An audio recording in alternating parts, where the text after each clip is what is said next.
The Curse of Strahd. Last time in the Curse of Strahd, the party has been exploring the Tomb of Longinus, a tomb of an ancient Zerovian general that they've stumbled into in the Bacchus Mountains. Well, they were exploring the tomb, seeing all kind of ancient and strange burial rites and situations. They've found a man who made it into Vallaki.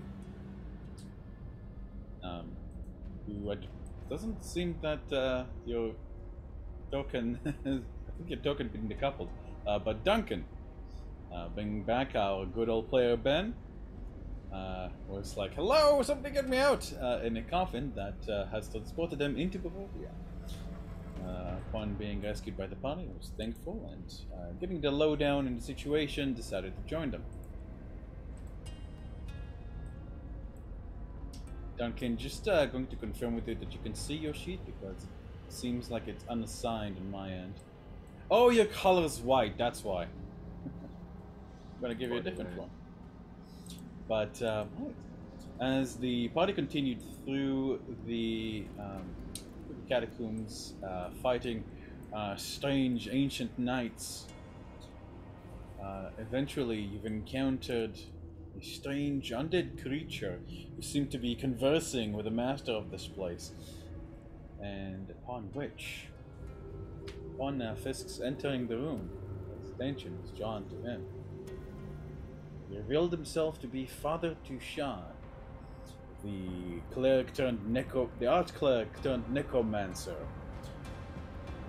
that has been Thomas's goal and pursuit when he first joined Barovia.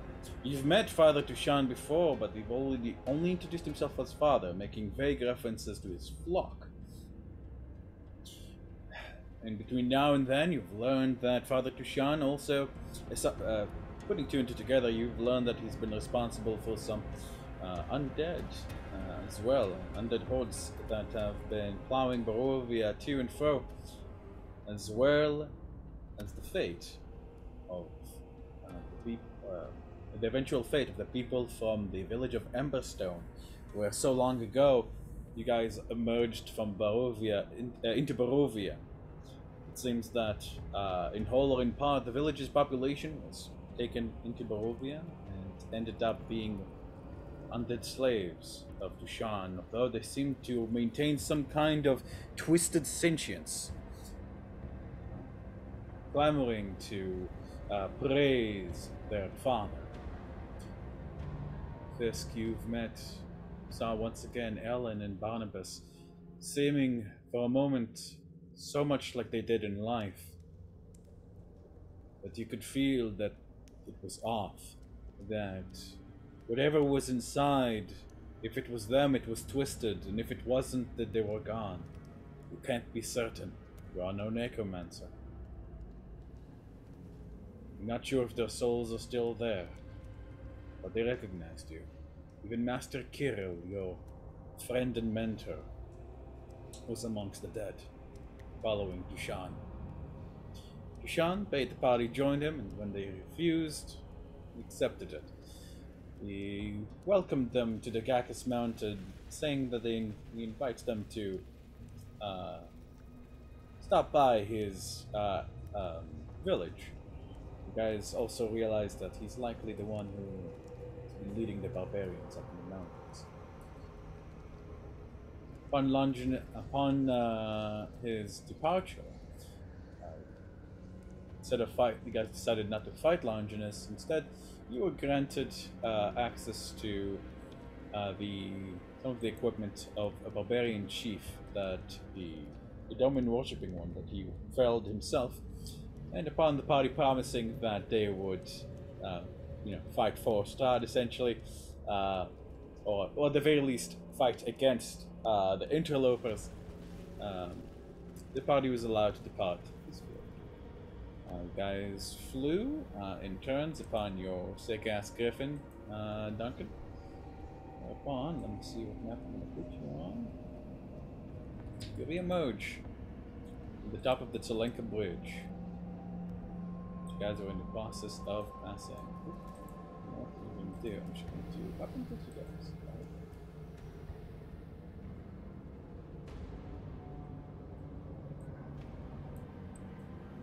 Leave as at the moment the time seems to be. This time has passed strangely in the tomb. It's dark outside, and you can't be certain whether it's early day or perhaps night.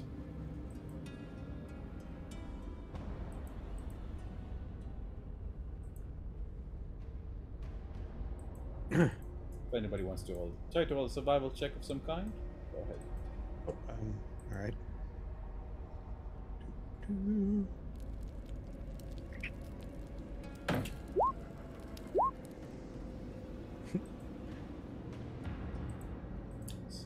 I can't see shit.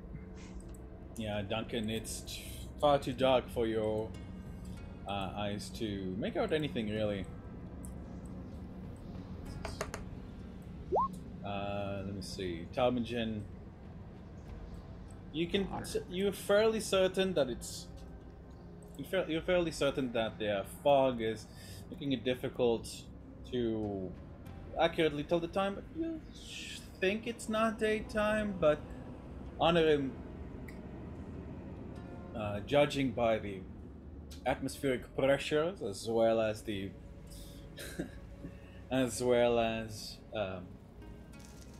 the moisture in the air, it is very late daytime. We reckon it's about 5 to 6 o'clock. Still, you're like immediately, oh yeah, like it's daytime. You can just feel it. But you guys can't. Your animal instincts immediately inform you what time of day it is. It is early evening, or late afternoon.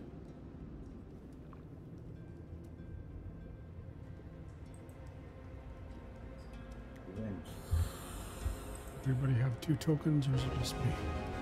No, it's just me, and I can't see Duncan. I can't see anything. It's all black for me. I just thought it was dark. 2 plus a wee. I have 2 as well. Also. Oh, really? You guys have 2 tokens? Yeah. Yep. I have none. I can't see nothing. Gee, guys, how come mom lets you have 2 tokens? I'm refreshing. I'm not seeing 2 tokens. I'll try to see what's. Wait, you guys get tokens? Okay, there we go. I see it. You're still in the penalty box, Duncan. Duncan, I think you should be able to also... Duncan, in case this happens again, you should be able to also drag yourself. So let me just drag a token for you. You're able to see now, Duncan. Alright, but now I can have a dress. I can't. Am I just in the wrong place? Where are you? I don't think so. Is he underneath the hippogriff? Duncan, try, do you see the map, Duncan? Can you, Yeah, I see it. Hang on. And it's not a hippogriff. It's a griffin. Oh. Get it right. Yeah. There you go. You can no, I can't. I can see the map, but I can't see where my token is. Let me see if I can drag and drop. Yeah, when I'm dragging and dropping you, for some reason, it's not appearing. Well, I'm gonna be close to. If you can let me move the griffin, then I can just use her. I'll be next to, but not on top of the griffin. Yeah, no problem, no problem. Alrighty. You did not really pack for cold weather. I don't think you have anything. Do you have any cold weather gear in your inventory? If not, you are fucking cold right now. I don't think so, but you guys can see Duncan up. Nope, just traveler's clothes we have blankets. Armor. We have blankets for our horses, don't we? Bag of holding. I believe we have cloaks in there. I have bought extras. I still have those werewolf pelts from that weird holding out a werewolf guy. Yep. We got half an hour we can spare. I would think so. I think this would probably be a smart time to bed down because it was a long day. I am freezing, guys. Yeah, I'm you see me digging through the this bag. And I hand you, where are they? Should be in there. Rampon, scroll. D&D hammers. Yeah, the wolf cloaks. Yeah, we have 3 spare wolf cloaks. We put one of them on somebody's body. So yeah, you've got. I just hand you 2 cloaks that we've got in the bag, and we double up. Stay warm, buddy. You smell like a dead guy. No, I'm just kidding. Yeah, it's going to help a bit. It's not exactly, you know, like the treated stuff that is meant to do that, but it's going to help a bit. Give them 2. You're not going to freeze to death immediately. Give them 2. Or Wrap them up Also, like a burrito. I also would be staying next to Aurora, so I feel like the Griffin could help with keeping. The Griffin's kind of like trying to stick to you as she's cold as well. Actually going anywhere. Yeah. Go back. Sleep. Down there, with all the stuff.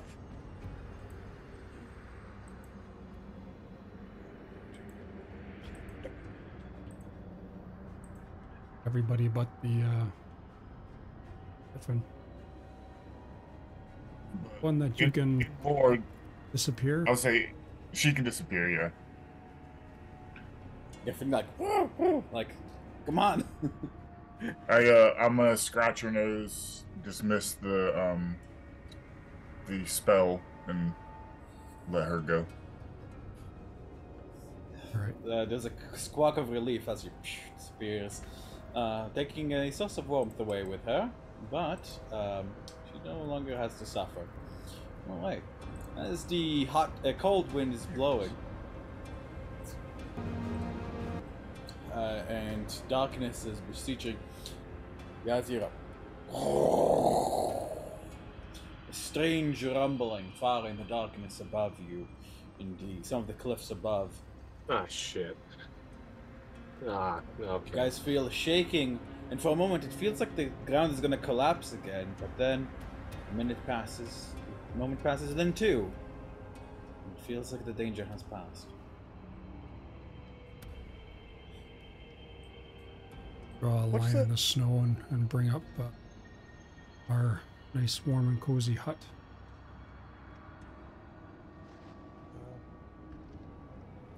Tim's going to try to pull Duncan and Vasilla away from like the collapsed area. Probably not a good idea to stand there. Yeah.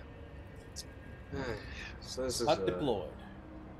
Well, I mean, I know we got a possible ride over that thing again. You know, just the Griffin and all that shit.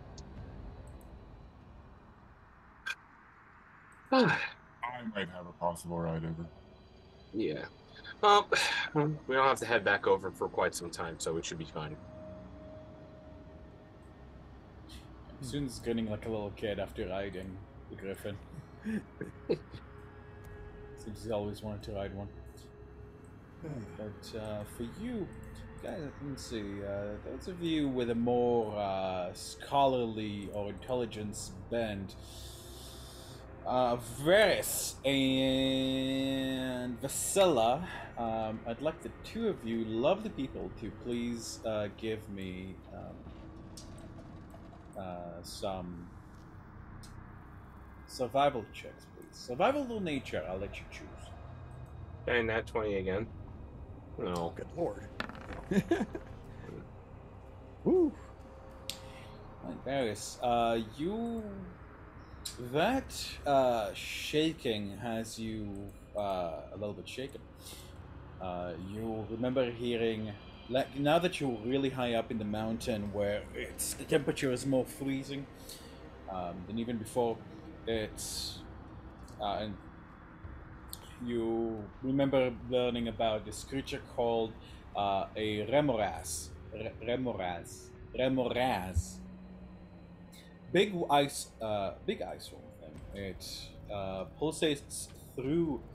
It pulsates through the snow and ice, almost moving through it like water, and it's adapted to the cold by generating a terrific amount of heat.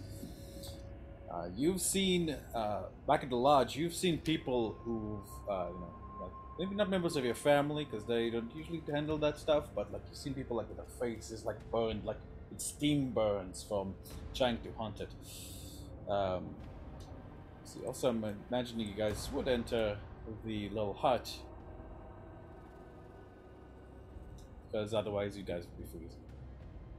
And I believe you guys sent your horses back with Ferris's horse. Mm-hmm. We did. Right. As the guys begin to settle in for the night, you look at your new companion. He's definitely seems quite wizened, but not like in the old and doddering way. Definitely has a look about him of someone who's had a fairly healthy life. Lucky.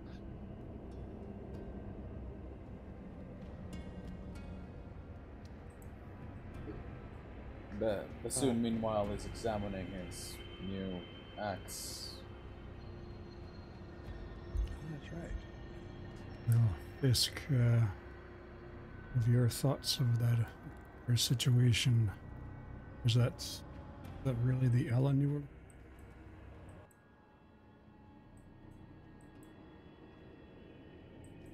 I think you're muted.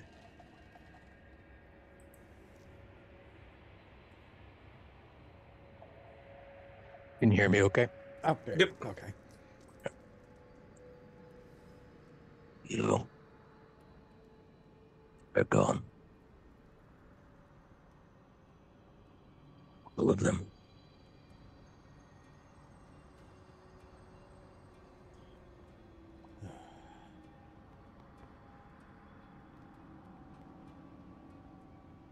If we see them again,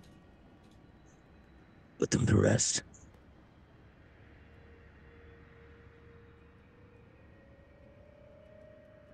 Be a difficult choice. Envy your situation, my friend.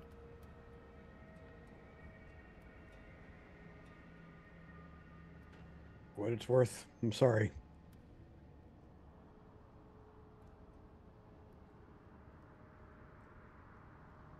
You know.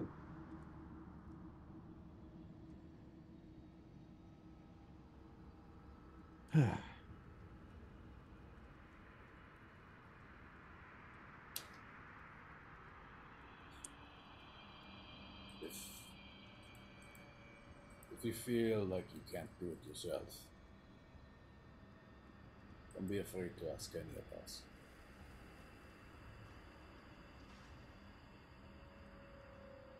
I already killed an angel in front of his daughter. Why not? Oh, I hate that you put it like that.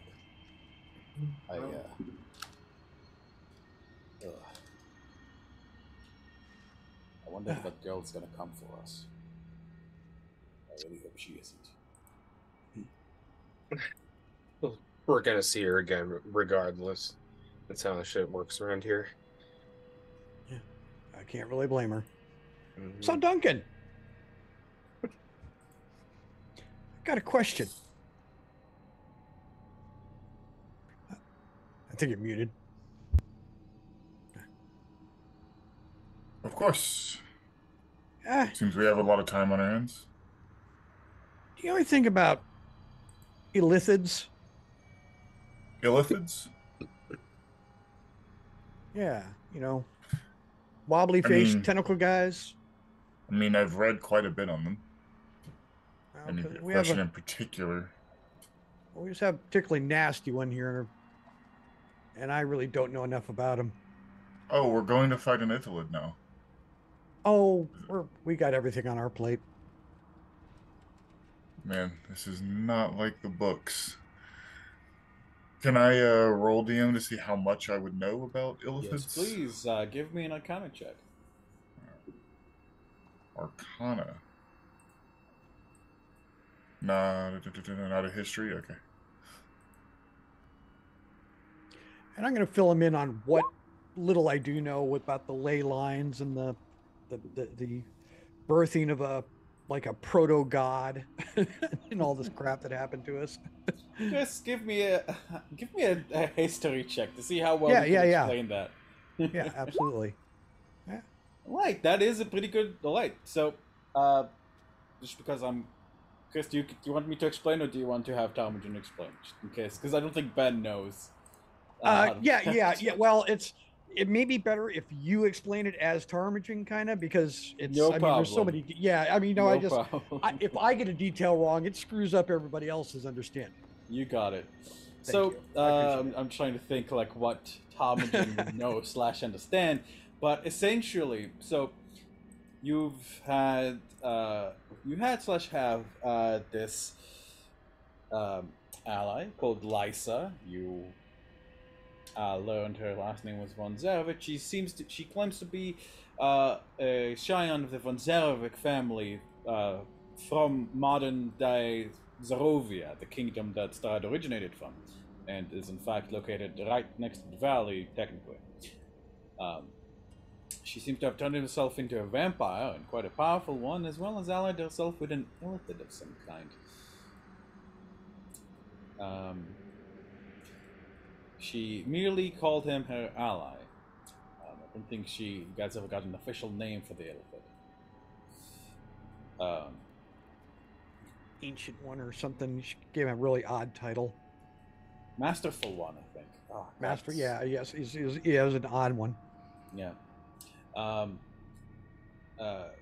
guys didn't know what quite to make of it, but you did help her save him from this strange spider cult that emerged, as well around the intersection of one of these places where the ley lines was exposed by the cult, and underwent some changes yourself. In fact, Viscilla, you see like Viscilla's, this woman's strange, like blackish arm that more looks like some kind of mace or sword made of bioorganic material more than an actual arm. Seems to twitch almost as the discussion continues. Apparently, the part of it was supposed to be the illithid was trying to gain control or devour. It wasn't very clear. This nascent proto-god entity that essentially looked like a big brain baby entrapped in a crystal. Now it's on my arm. Yeah, the entity fled, and the masterful one gave chase. You haven't really run into either of them again, except when you found the work of very likely that same illithid, where you realized, I believe it was Irina. It was Irina and a few other people in the town, yeah. Yeah, Irina and several people in the town of Kresk, that's right. I think. Velaki. Yes. Velaki. That have had their memories messed with, and even had a slug implanted into the back of their head. This all happened before Baldur's Gate 3 came out, so I'm going to sue them for royalties.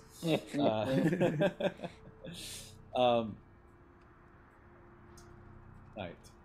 Essentially, that's the extent of Talmadgen's knowledge about this illithid. You haven't really run into him or his handiwork since, because you guys have. We saw the illithid being chased by the undead dragon over Melchior's tower.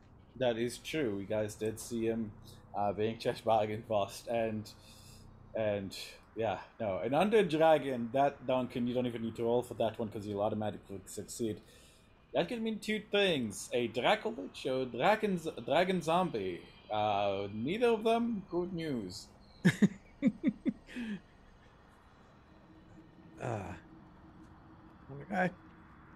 I just don't know how to deal with it, so I'm just looking for any ideas that you might have. That's all. And you figure you might want to know what's going on here. Forgive the obvious question here, and I'm going to look over to Anorum, but is plane shifting not an option? Oh, in one word, no. Neither is communication across planes. Haven't had any luck of any sort. Oh, and this plane is infecting all the other planes. That's not good. Okay. Well, it's been a day. I'm gonna have to think on this. So, are there a lot of people trying to? I'm guessing the goal here is to, what, raise an army, to assassinate? I think. I mean, are we just survive? Are we just surviving? Oh no! I want to break everything. Fair. We're moving forward. Combination of spread and hopefully bringing some peace, harmony back to this land and being able to regain the ability to go back to our own planes.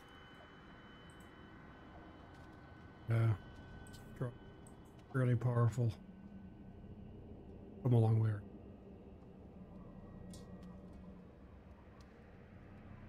I'm speaking of. Sorry. No, nothing. This is going to take some time to process. But if I can be of any help, just let me know. Speaking of, as Duncan mentions that, you do recall that you have in your possession, I believe, I hope I'm not making a mistake here, the tome of Strahd. No, he took it back. Huh? Strahd demanded it. Sorry, never mind.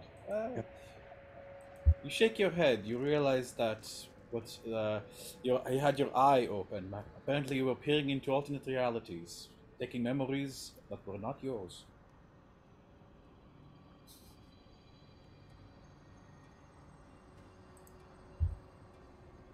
Duncan, perhaps you know something that may soothe our anxiety. Yes, a tune. I'm generally more of a storyteller, but I do know my way around a couple of instruments. Out of game, this is long rest, or are we just taking a short rest?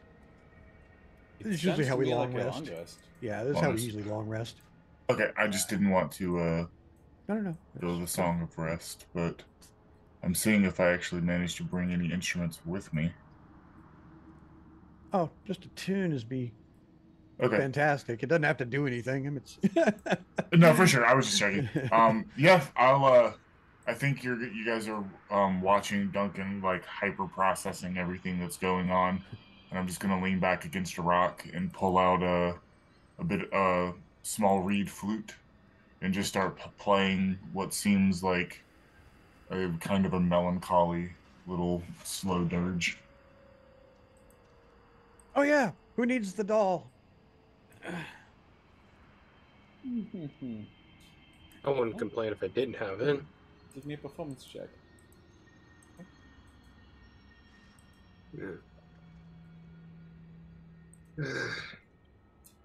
Any cigars? Just a quick question. Who has the doll? Wow. Last I remember, it was Varys. I think Varys had it last. No, I don't think so. It's not in my. Hold on. I believe Vasilla, either Varys or Vasilla, as memory serves. Where's it going? I mean, we're deciding who gets it tonight anyway. So I remember Vasilla like failing a lot of like saves for the nightmares recently. So pretty much. That seems likely. But yeah, no. As you guys enjoy a very pleasant tune from Duncan, punctuated with a very librarian, like how do you say, a pleasant professor, like kind of tone of voice. I'm going to reduce the DC of the nightmare saves for tonight by 1. Nice performance, holy shit. Very good. Damn. Zelda discography, the full Ocarina of Time discography. You can even hear the chip tune. Sweet. I don't need the doll. I mean, I've got one, so I'm good. Just make sure somebody has it. This could take that as a moment to sit and use the music to meditate to. Yeah. Go to sleep. I think I'll opt for the doll. Doll gets passed around to Vasilla. I'm going to summon my little friend. Remind me, it's been a little while. Honorim, did you identify the, do you have time to identify that axe that Bassoon got? I don't think we have. No, we didn't get around to that because we kind of ended. Ah, right. No problem. Well, for Tarm can take the time to do it. He's still messing with it. Here, let me grab that. It's my. Staring at the blade. Where is it? Oh, actually, is that a ritual? Yeah. Okay. Yes, As you go to touch it, Bassoon pulls it away. Oh, what? Oh, just wanted to find out what it does for you, man. It's, alright. Fine. Sorry, you startled me. Seeing his way he did that, do I have to touch it? Do I have to touch it? It is a use touch, the yes. spell? It is a touch, yes. You must touch it. I'm like, all right. I go ahead and take it very cautiously. You don't take it. He's not letting you take it. Oh, okay. Well, touch it anyway. Yeah. He's going to be there for, it's only a 1 minute spell, so no worries. Actually, what I know about this, Dan, since I knew about the axe, I rolled some kind of intelligence check on the lore behind him last time. Did you? Give me a second. I don't know if it was about the axe, but it was about him, because Longinus and his history with Strahd, and I wanted to know if he had any kind of a weapon, and then right after that he brought out the weapon. Because I was trying to think if he had any like treasure for us to hunt. I remember you asking, yeah. But I don't remember what the result was. I found it. Sure. Let me see. It would be... So our last night doesn't get cursed. It's... Yeah, this definitely was... yeah, judging by it, it definitely was the axe of... a fabled axe of one of those the chieftains of the Red Horde. As far as you know, there were 4 chieftains of the Red Horde, and they all followed this ancient fiend that they basically worshipped. Each of them were given a fiendish weapon. It was said that the soul of a demon or a devil was sealed in each and every one. And judging by the way the axe looks, you kind of put 2 and 2 together. Yeah, this is very likely that self-same axe. It was said to be able to summon the fires of the hells, as well as increased its user's strength and fury. Well, as I'm playing the flute, I just look over. There's a devil in that, by the way, and I just keep playing. Oh, what? What? Darmage's hands are like up here, like, should I touch it? I mean, you got any clerics around? I don't know. I'm close enough. Maybe don't. Just put my hands. Oh, what? Maybe don't attune to it. Don't attune to it. Yeah, so you watch Bassoon with it, it's pretty obvious that he's already attuned to it. Yeah, I'm like, I look at him and I'm like, yeah, just don't hit me with it. I'm looking up at him and. What? No, I ain't gonna hit it. All right, and I just put my hands on it and touch it. All right, thanks, Honorim. Oh, I realized I never put it. Sorry about that. Here it is. Before you do that, Tarm, Yeah. I'm gonna. Fist goes over as you put your hands up. He puts his hand on you. Casts protection from good and evil. Ooh. Thank you. I can buff myself there. I mean, like, just because there's a demon in it doesn't mean it's gonna kill him. Well, let's hope so. I mean, this arm hasn't killed me so far, so I think that's a good sign. Do you remember my eyes? Well, yeah. I mean, you know, you've met one demon of the nine hells. You've met them all, right? I guess. There was a time when this helmet wasn't decoration; it was a necessity.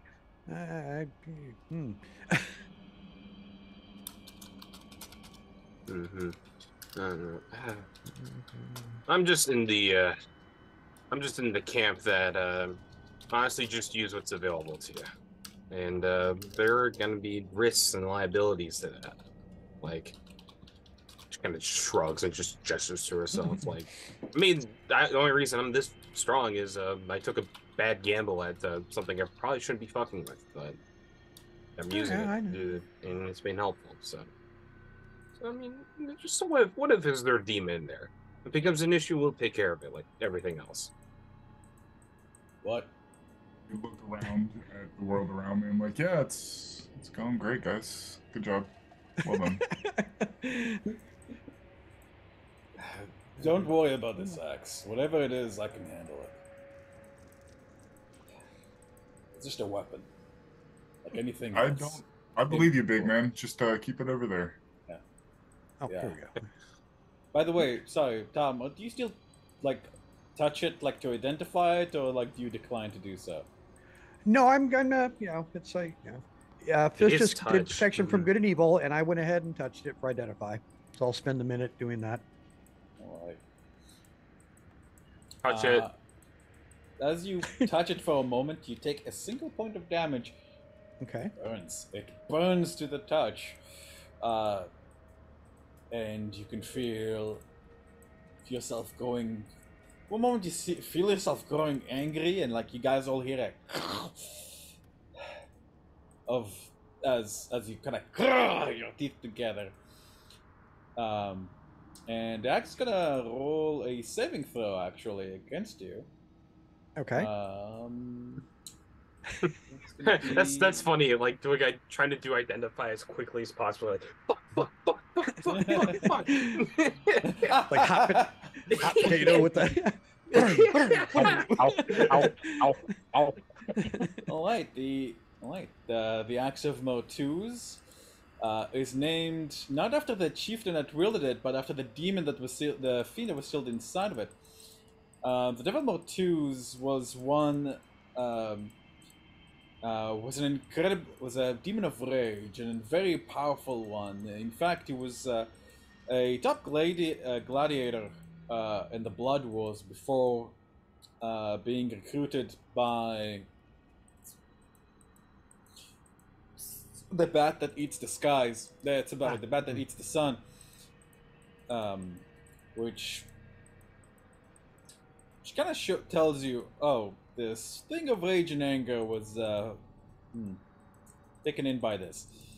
It seems that it does increase its user strength by 2 to a maximum of 24. Like deadass? It also when they rage, they are capable of encasing their weapons in an additional 1d6 of flames. This axe. Additionally, when they slay an opponent, the axe devours its soul. For every soul the axe devours, it strengthens the wielder's life force, essentially. And for every 10 souls consumed of an AC equal or at least equal to the level of the CR of the wielder -2, your max HP increases by 1 permanently.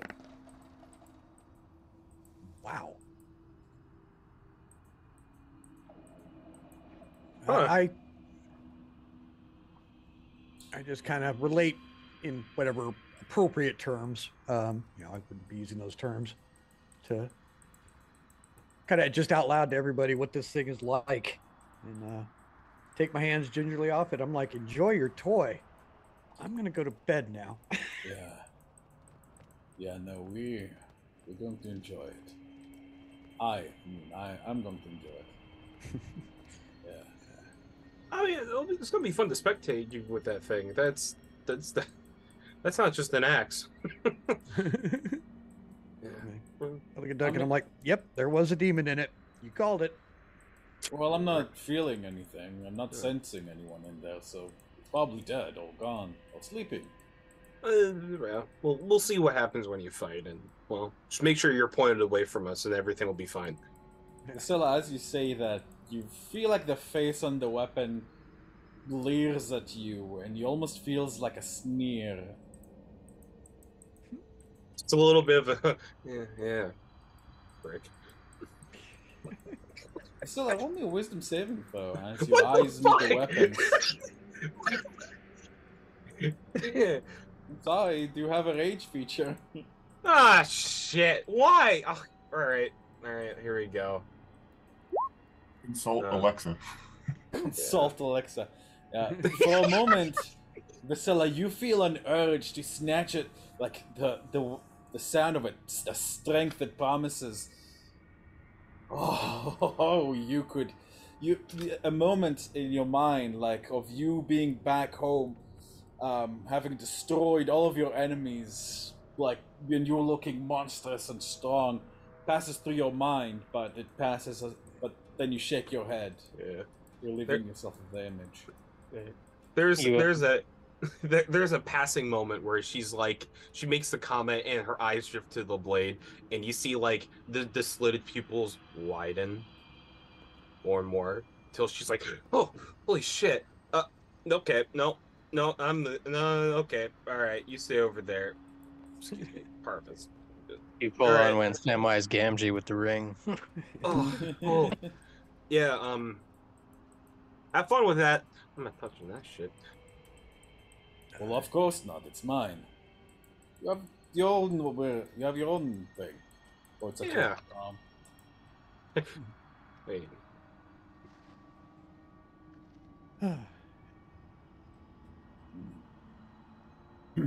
I'll take first watch. Mm-hmm. Soon wake me up when you're done, and I'll take the next. Right, I'll take first watch with you. Right. But you're not touching my axe. Trust me, I'm not gonna touch your axe. Hey, Daniel? Yeah? Can I roll an Arcana check on what he just said there? Yeah. Okay. Well, what do you want to know? I'll message it to you. Okay, sure. Also, it is in the Quest channel.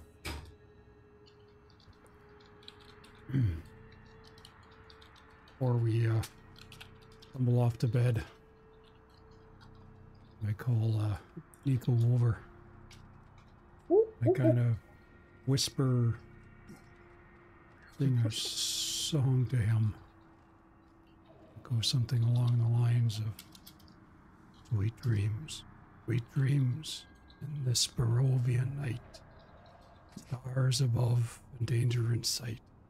May your slumber be serene in this enchanted, timeless scene.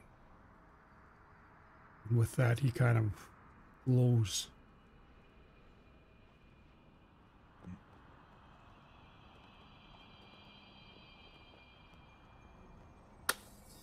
Oh, like you see, it glows and his eyes widen, and he kind of does. You guys all feel like a strange radiating aura from his familiar, and you feel like your heart's at ease.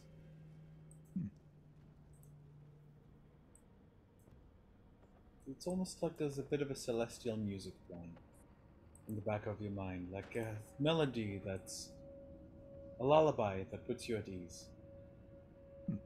Sleep well, everyone. See you in the morning.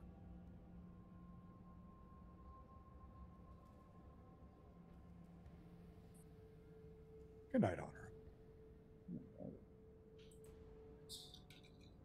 Let me see what you sent me. All right, and yeah, that is a ritual. You do need to make. Yeah, I'm going to say, like using your skills. And I'll mark off 100 gold. And your ritual. Let me just remind myself exactly what it does. Okay. Just curls up behind Honorum's head. Looks like a pillow and falls asleep. So just to make it clear, Honorum, like it's for you specifically, but it does help the others a bit.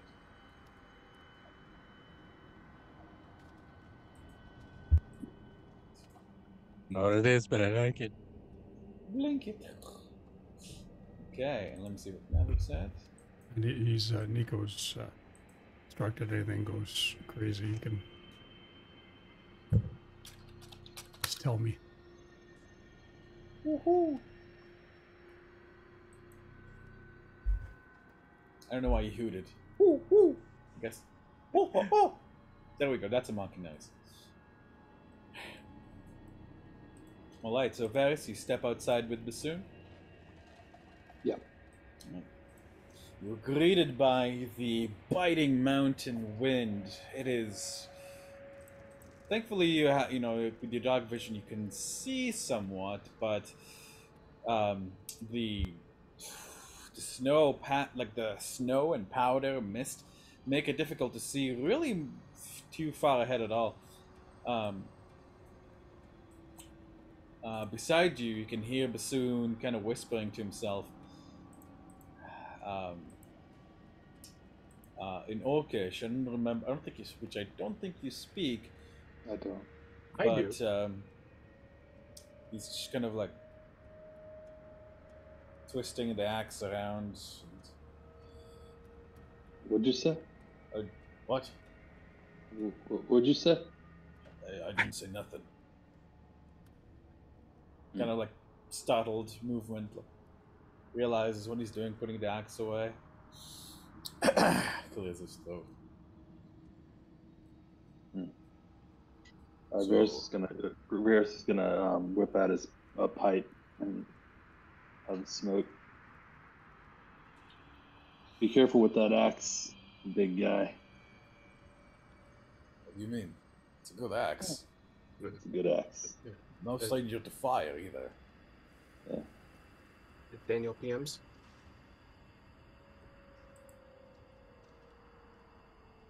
Yes.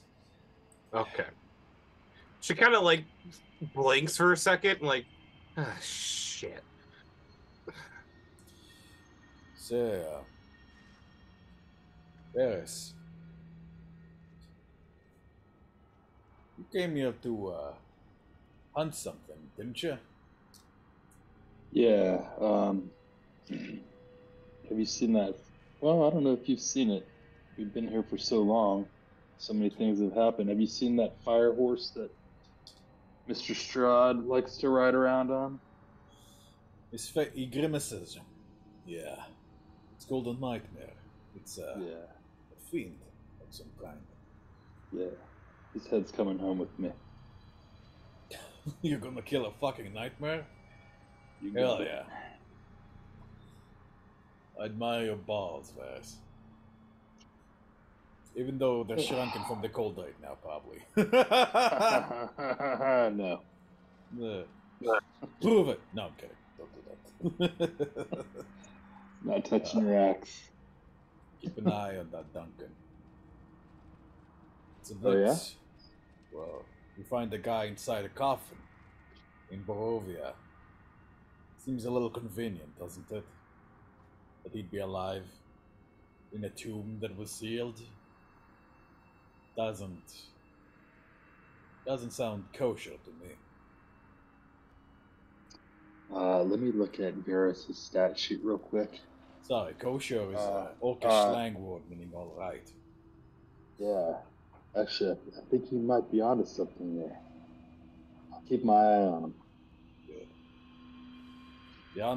The others, you know, they're brainy types, and I like Fisk, but I can never read him. You know how brainy types like other brainy types.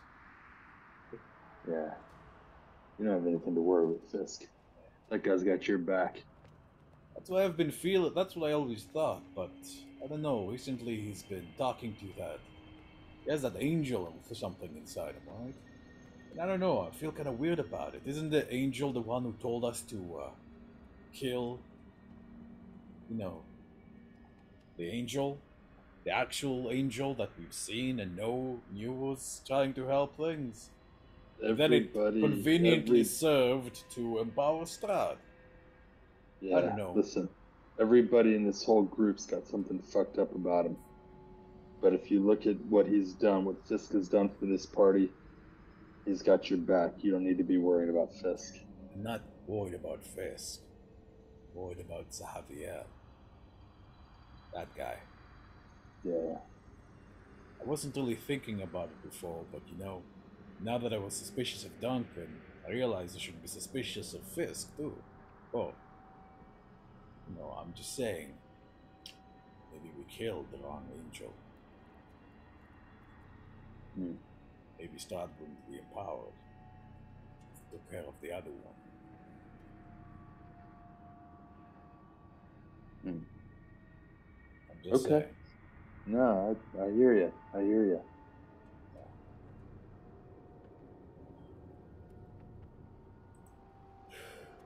I'll just kind of look at him and try to read him a little bit more, and then just kind of step away just a little bit and kind of look around the surroundings. Give me an insight check. Sure. Insight check. He seems to believe what he's saying. And I mean, I guess it is, you know, like, you did that, what he's saying is technically correct. You guys went after the abbot on the advice of Xavier. Yeah, and ended up the way it did, so. So Varys isn't going to divulge this, but Varys actually had a conversation with Fisk at one point, questioning whether the abbot, who was our enemy and who was our ally to go against Strahd. So it kind of hits a little bit of a nerve, but he's not gonna go deep with into the conversation.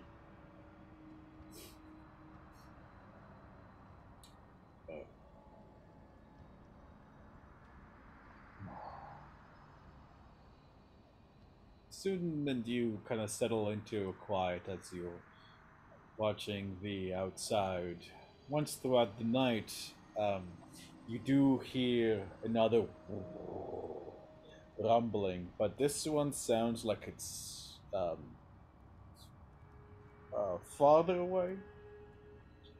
As far as you're concerned, it doesn't sound like it's... It sounds like it's heading away from you guys.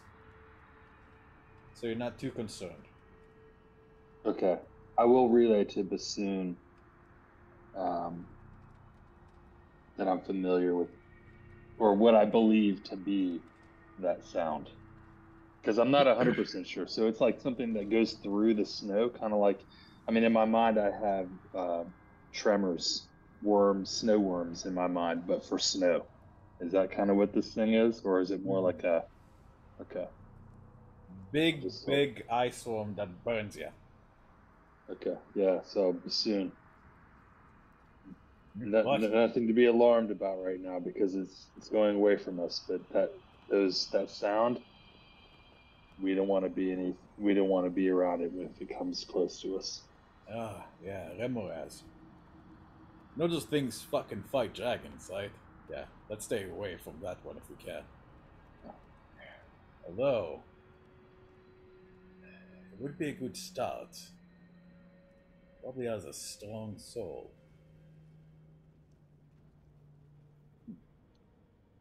You're on your own. What? You'd be on your own with that. No, don't worry. No, I think our watch is over. Let's go wake the others. All right. Soon re-enters. That would be me, so I get up. I don't think anybody's taking it with me this time, so I'm just going to bundle way the hell up.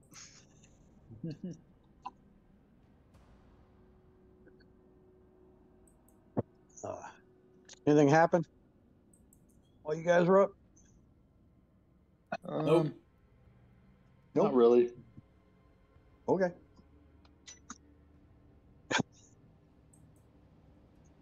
So yeah, I bundle up. I'm right outside the door of the hut.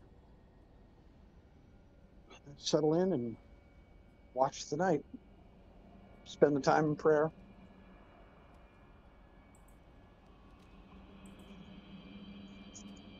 Where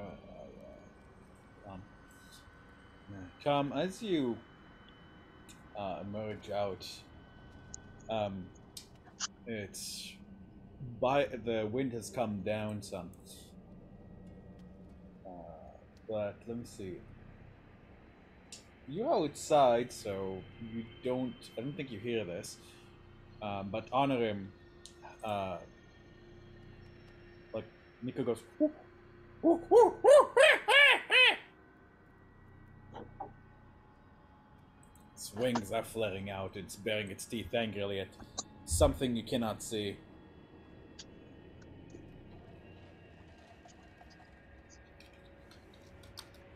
Like, Nico's like, whoo, whoo, whoo,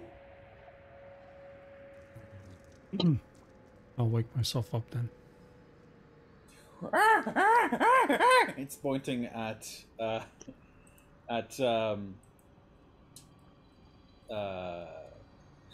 Duncan. And you can see Duncan's like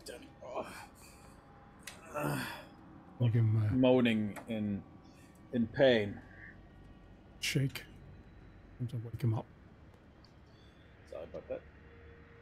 It was disconnected as I was making monkey sounds. Yeah, but Duncan, yeah, you can see Duncan like twisting and turning in his sleep, like moaning in pain. Duncan, wake yourself. Wake up. Screaming. As you awaken Duncan, like Duncan, you were having a terrible nightmare. So, you, instead of being freed, you kept banging in the coffin, just like slamming, help, help! But the people passed you, and you spend so much time, and you feel like you're choking and you can't breathe. And honor him, you actually see the outline of a hand on his throat, like almost like there's like an acid burn mark on his throat in the shape of a hand. Tightening and squeezing. Let's see. It doesn't seem that he's awakening just from being shaken. You might have to do something a bit more drastic. I'm a slap. Wake up. Thank you. Duncan, you take a point of damage, and you awaken, feeling. You feel like you heard. The last thing you hear from as you awaken from that coffin was delight, like and it feels weird, like it's almost a delightful feminine chuckle. It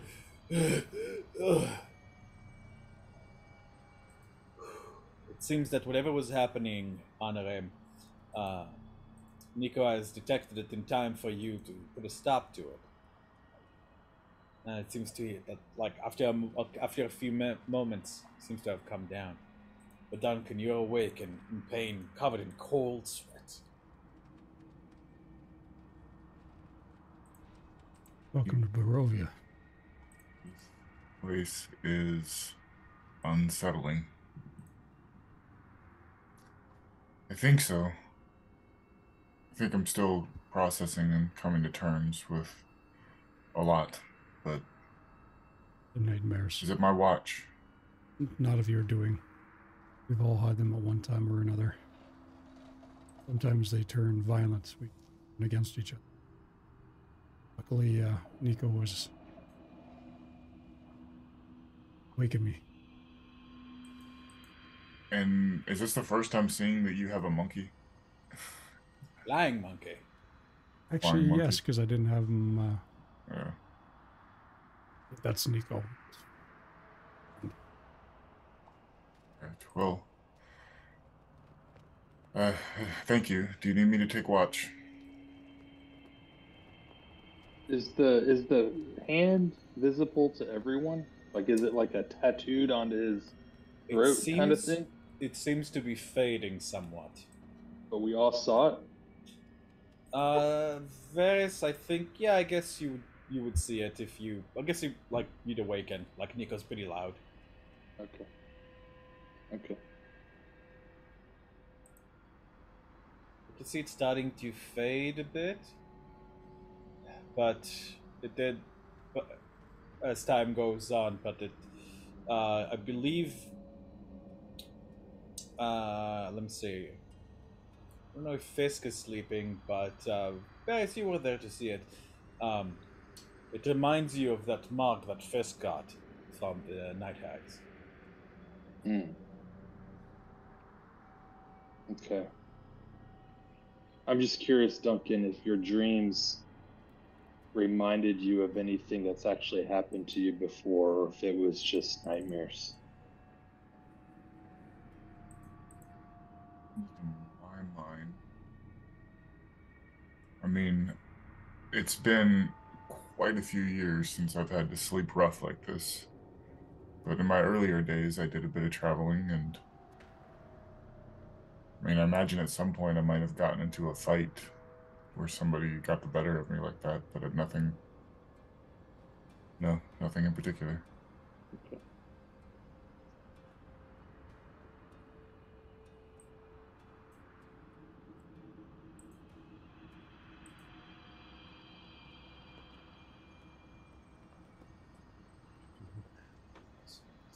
Duncan, after a little while, you and Tom return to sleep.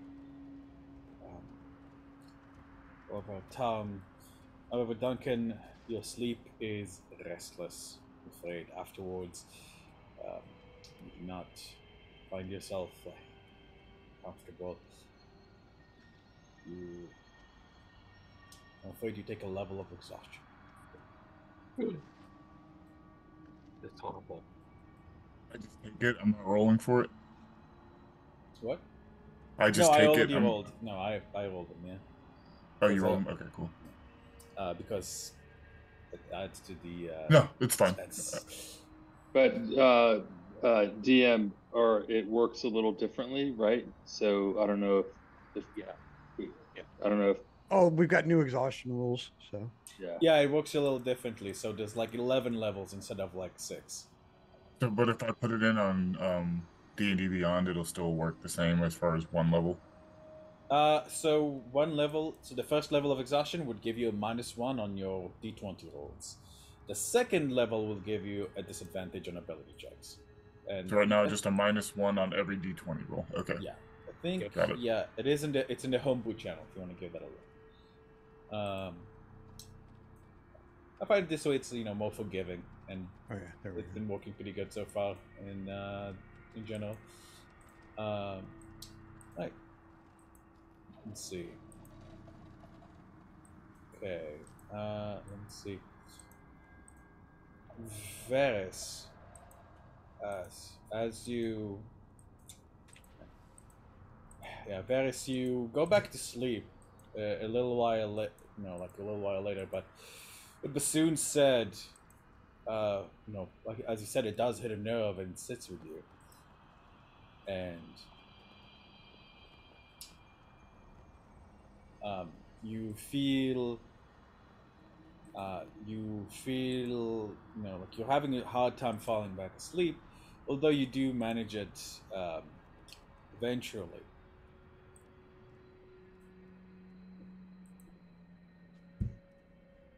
Then, as you kind of half dreaming, half not,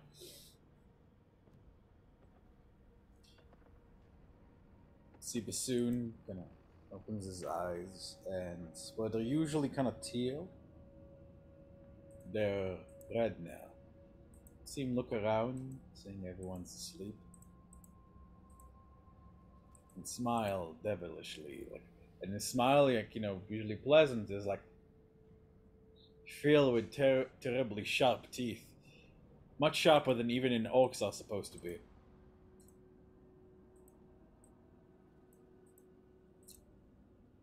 Seems he thinks you're still asleep, and you see him take his axe. And you see him bend very gently next to Tarmogen and use the blade of the axe, just like putting it flat against the side of his head. You see Tarmogen squint.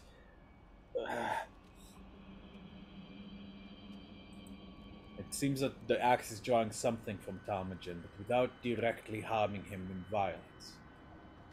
I'm gonna, am I behind Bassoon where he can't see me? I don't know. You're next to him. You're at his side.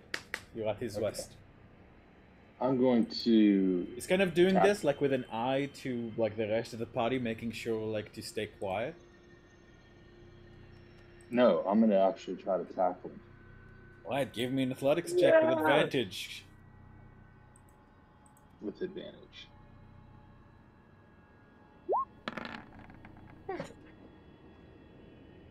Ugh. As you attempt to tackle Bassoon, it seems he was expecting it. Well, not expecting it per se, but more he was keeping an eye out. And he says in a rough voice that doesn't even sound like him. And Varys, you see that there's a strange red fog around the heads of everyone in here. It seems that you're the only one who managed to resist it, as thanks to your elvish ancestry. Varys, roll me initiative. You and Bassoon are about to face off. Okay.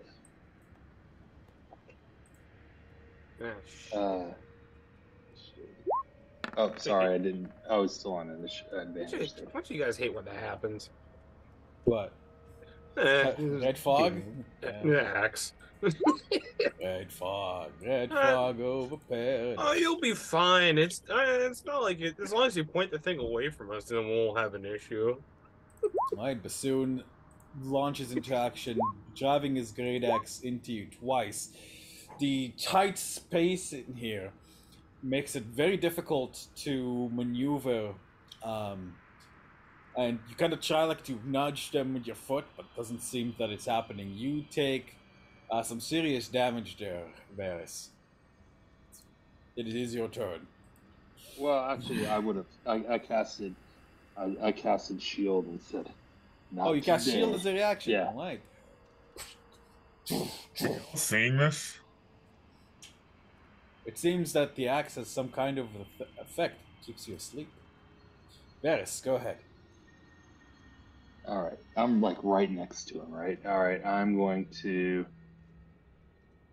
hit him with my. Oh, I'm rolling.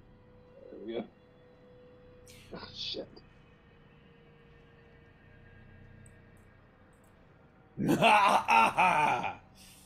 Varys, you blink and you feel a heavy thud to the side of your jaw. I get 2 rolls, right? You awaken, realizing that you've driven your scimitar into a sleeping Bassoon's chest. Ah! Oh. And he knocked you away. What the fuck are you doing? Oh. Let me roll his. That's gonna be 5 and let me see. 5 plus 1, 2, 3, 4, 5, 6, 7. It's gonna be 5 plus 7, which is 11 points of bludgeoning damage to you, Varys. You are knocked on your ass for the moment as Bassoon gets up.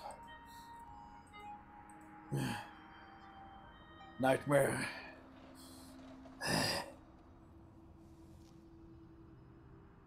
Eric, you're muted. Yeah, sorry, my dog is going crazy, guys. Sorry. Yeah. Like stab your chest with a scimitar, crazy, or? Oh, I don't know. You guys like blink, hearing you guys like awaken, hearing the noise, seeing Bassoon holding his bleeding stomach. Yeah, I'm gonna throw that. Yeah, Varys will drop his weapon and reach down and. No, I'm sorry. What? Who's possessed? Who? Which one? She's like pulling out her axe flail. Varys, as you say that, Bassoon's gonna take a swing at you with his axe. Uh-oh. I'm gonna say that because you were awake and you just got hit pretty hard, you weren't, you were kind of like adrenaline, so you're not technically surprised. So if you want to cast shield again, you can. I can't. That won't do anything. Yeah. I mean, it wouldn't help. Step in front and cast shield on myself. Give me a dexterity saving throw. See if your reflexes are fast enough, because that is a pretty high roll. Again, me or for Adam? Adam. Yeah. Come on, Adam. Let's see that roll. 21. Or am I watching this? Yeah, no, you are. This is real. You are watching this as Fisk. Can I turn invisible really quick? No, you were asleep, I'm afraid. So like you're waking up like when hearing like that. So you're hearing combat and you wake up, but don't have quite enough time to. I guess if you want, yes. Once that hit lands, you turn invisible. Eyes Fisk, glow yellow, and I step in front, and my arm comes out, my hand comes out, and the 7 golden rings just step in front, or appear in front of my hand, and I lock eyes with Bassoon. As you do, like he does manage to land that blow on Varys, and like Varys, you and like that burns, it hurts, and you feel like the physical, like an almost like pain in your heart, Varys. And you see Bassoon's like mouth with like dripping flame from the sides, and Fisk Zaviel is going, "Fiend! There's a fiend possessing him!" Oh, this is awful. I knew that was coming. Kill him! Ah, shit. Kill him! Your ally has been exposed. Composed? Exposed? Compromised. No, compromised. Aviel is saying this? Daviel is saying this, yes. But Bassoon isn't even looking at you, Fisk. He's just looking at Varys. As the blood is dripping from the axe, and you see the blood like into the axe. So the shield didn't block the attack. No, unfortunately, that was a 21. I was hoping you get higher than 24. And meanwhile, Varys is like bleeding profusely. Yeah, Varys. Oh fuck. Yeah, Varys is looking very hurt right now. I guess like, are we doing a proper initiative for this or no? Probably what we do. Yeah, are you guys planning to? Yeah, I'm gonna say everybody roll me initiative. Okay. I gotta let my dog out real quick. Nat 20. Ah, shit. If I keep saying nat 20, will happen. Alright, screw you, guess roll 8. Fucking. Alright. What's your roll? That's how that works. Ah. Just keep saying it and it'll happen. You'd be surprised how often I'm able to call that shit. I mean, that's true. That did happen surprisingly often for you. Yeah, no, feast your eyes and roll over. If you do it every time, it's 120. You'll get it right. Yeah. Got a 5% chance. Alrighty. Let me see. Everybody roll. Let me see. We're missing Fisk. No, you're not. Duncan. We're missing Duncan Varys and Duncan. He had rolled an 18. Probably wasn't selected as all. Or no, that's 18. Duncan rolled an 18. I forgot I have to select my token first. Yeah. It's in the chat though. Yeah, no problem. I'll add you like this, and I'll add you like this. Duncan, you rolled a 18. 18. Oh, how much did Varys hold then?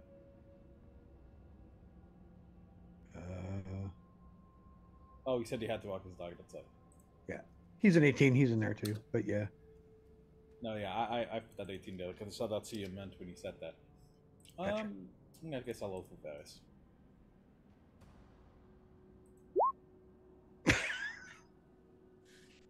Huh. Alrighty. Let me see. Duncan, don't forget you have a -1 on your d20s. Honor, you up first. Bassoon seems that whatever seems that being hurt by Varys triggered the rage effect of the axe.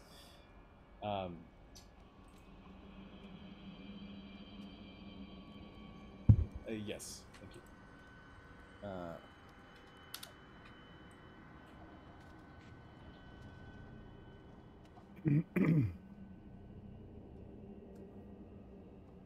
Looking at Bassoon. And towards him, it's a Bassoon. Still.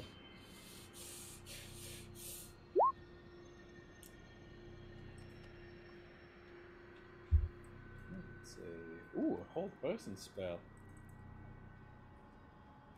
4 people at 5th level. Let's see. Wisdom saving throw. Wow.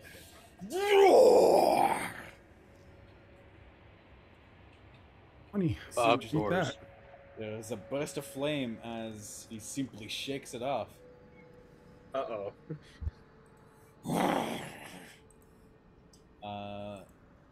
And he's going to cast. Let me see. I need a dexterity saving throw from you, Tom. Honor him, because that triggers a hellish rebuke.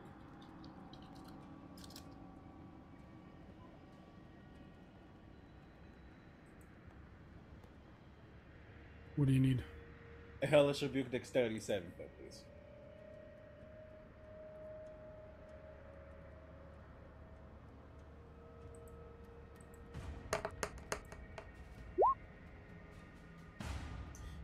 Ooh, you, my friend, take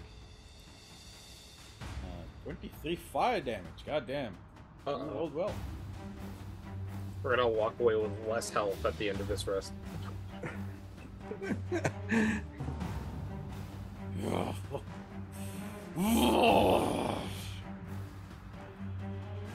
Talmadgen, like, you see the eyes of the axe glowing green. And there's always this twisted smile. Anything else on it?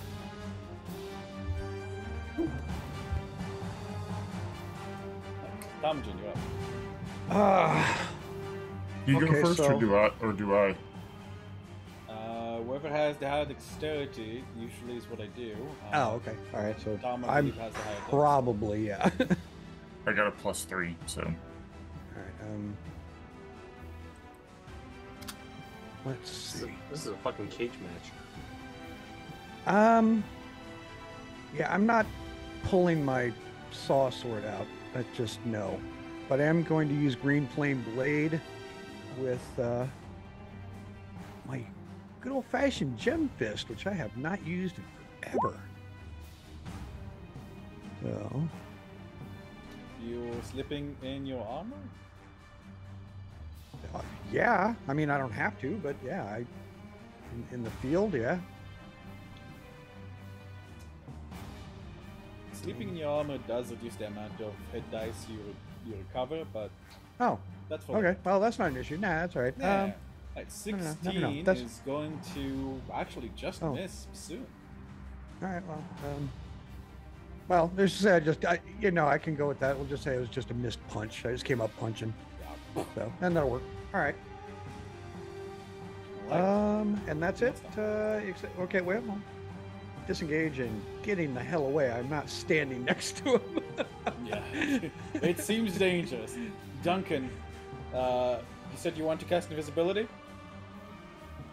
Use the feet to do it, so I'm gonna use invisibility, go invisible. Well, first I'm going to look at Vasilla and be like, you can handle him, right? And do a bardic inspiration to Vasilla, go invisible, and then use my full movement to get like over here somewhere.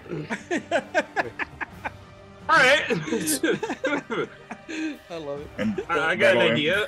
You got a Duncan, D10. Duncan, that is as you're about to step out, like you can. One moment. That is a cliff face going down. That looked like You rocks could attempt me, to move so- there, but I will require an athletics check for you to climb down there. Is there a place I can move as far away from this and not have to fall off the cliff? So You can walk this, just so this like that area seems to direction. be a little bit safer. Oh, This Alright, is fine. like the area where like the like the landslide kind of settled after, and but it does seem dangerous, Duncan. Go ahead and give me- I'm here. I'm not a fighter, and there's a bunch of big dudes in a small hut swinging axes, so I'm no invisible and I'm problem. running. Just give me an acrobatics check if you want to, because you do get a feeling you need to walk carefully.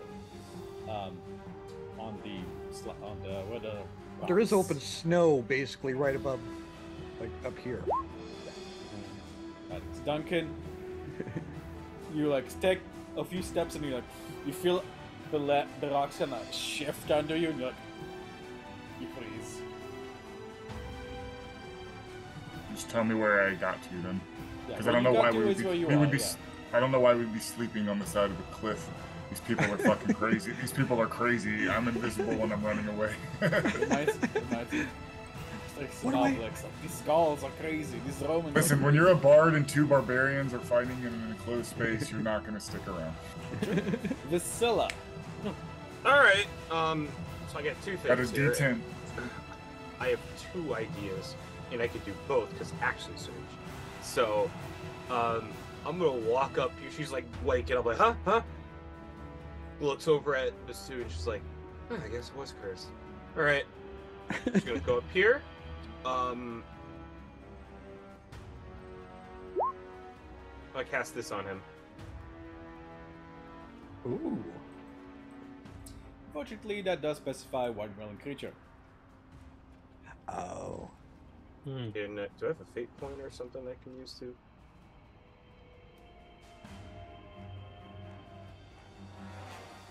Oh, I have a fate point.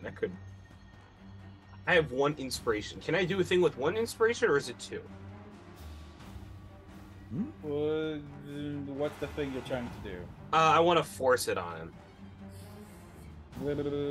Give me one inspiration and an athletics check. All right. Sure. Fuck it. We ball. I am going to use that bardic if this does not roll high enough. Actually, I'm going to use this to confirm if I can. All right. I'll use one inspiration and I'll roll. And it was a D10. I think it's a D10. It's like a level 10. Yep. All right. That's a 24. Alright, well, he is raging, so this is with advantage. What the shit, dude? What the? What? His strength did increase. Wait, can I use a cutting words on that? Hang on, let me check. Unfortunately, my Duncan, you God! are Duncan, you are outside of. Can't So I hear can't it. see it? You cannot see it. Or hear it. Oh, that would have been awesome. Oh shit. I'm just looking for a way to climb down this cliff. These people are fucking crazy. I got nothing in this one. This ain't my monkey show. Vasilla, I will allow you to make a second athletics check. This is you technically do have. Actually, no. Wait. Hold on. It is an action to do, I'm afraid. So no, this will have to be the end of your action. What if I action surge? Then potentially you could try again. Same conditions? Same conditions, but you don't have to spend another inspiration.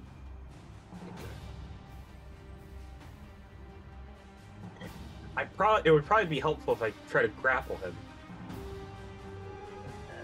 But his turn's up next, and yeah, I might give him a. I will Yeah, say, fuck it. Vasilla, you do see him kind of like cocking his axe, like tuck tuck, and you have a bad feeling. You've seen people's. It's like a baseball bat kind of thing. Like he's about to fucking on all. All right, I have two more. All right, then I'm going to rage myself and attempt to grapple him. All right. Twice. Go ahead. All right. So first one. Ugh. Right, I am contractually it. That is a 16. Whoa. He is also raging, so you'll have Roll to get two. a second Roll 16. two. Roll two. Roll two. I'll have to get a second 16. Fucking. Wait, it's at plus 11. Holy shit! Where's my expertise? God damn. All right, one more time. All right. Alrighty. He's gonna beat this. This is absurd. Wow, my You're used to wrestle, right? Are you getting teched by Bassoon right now? Yeah, he I is, am. big time. I He's just slapping him away.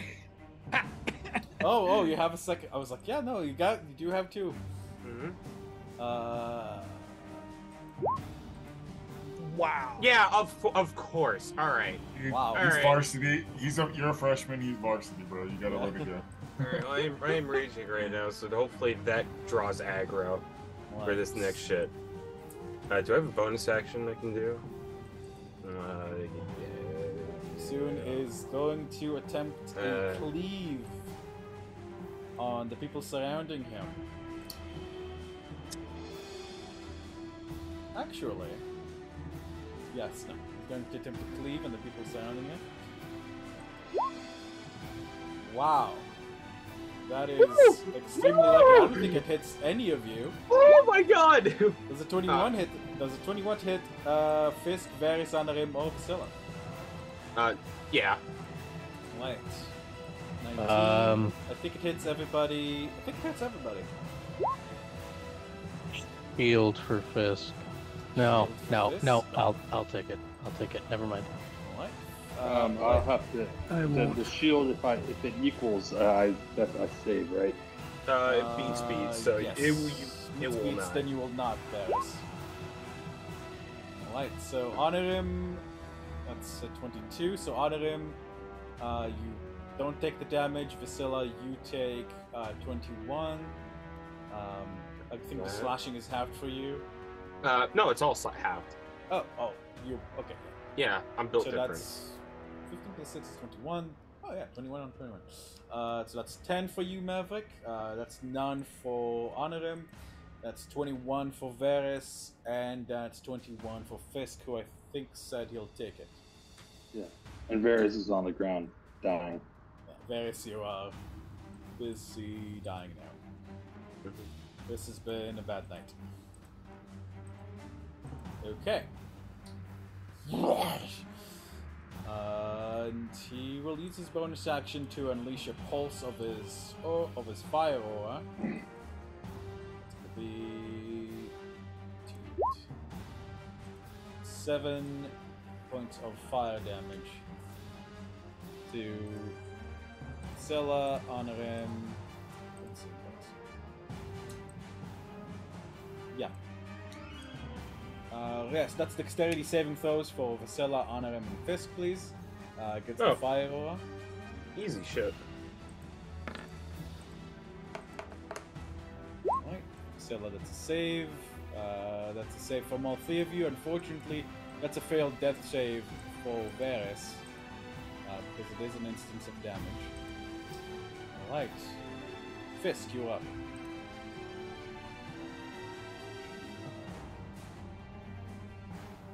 I want to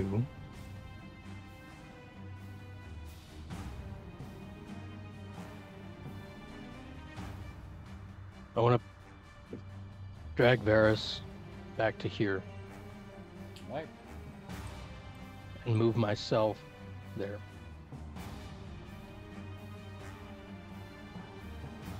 I'm going to use an action to feed him a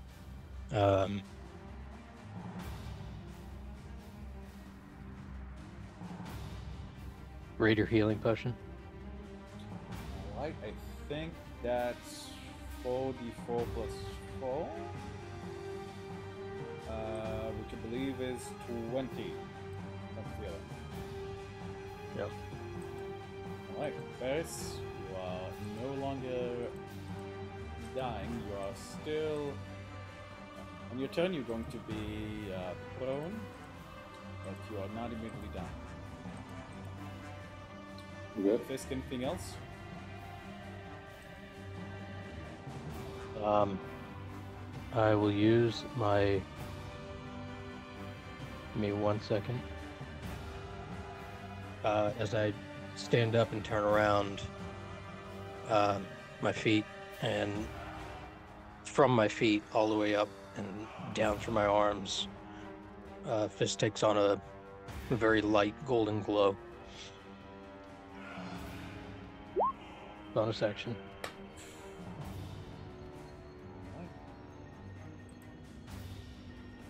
It's my turn.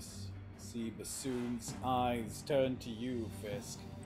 Oh, along with the eyes and the axe. Varys, you're up. Okay, I guess I'll use, was it half my movement to stand up? Mm-hmm. Well, it doesn't really matter because I'm just going to go right here. I'm going to fucking shoot him. Fucking bastard.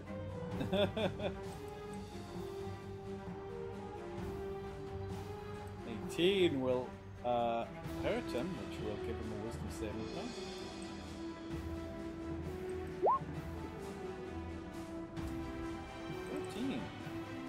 As the arrow, and you see him blink, like for a moment, like he looks to you and he seems like, and the red kind of begin, and the red eyes like kind of replaces teal once more. The fire begins to die out, and soon blinks. What the hell is happening? Hey DM, I know that combat's ended, so as I step back in when I hear fighting dies, can I still try to cast hold first?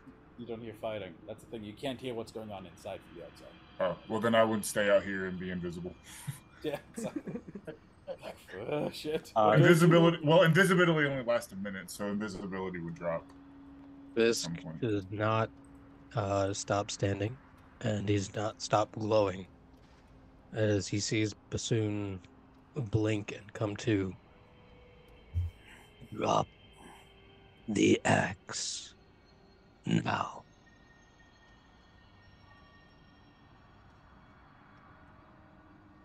No. Puts it to his back. That was...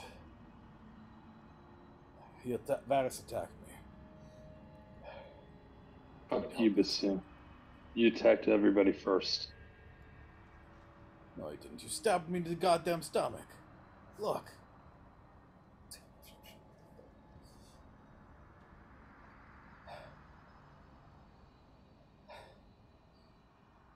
We take it. He will not drop it. Look, this axe is good shit. Just don't attack me. Alright.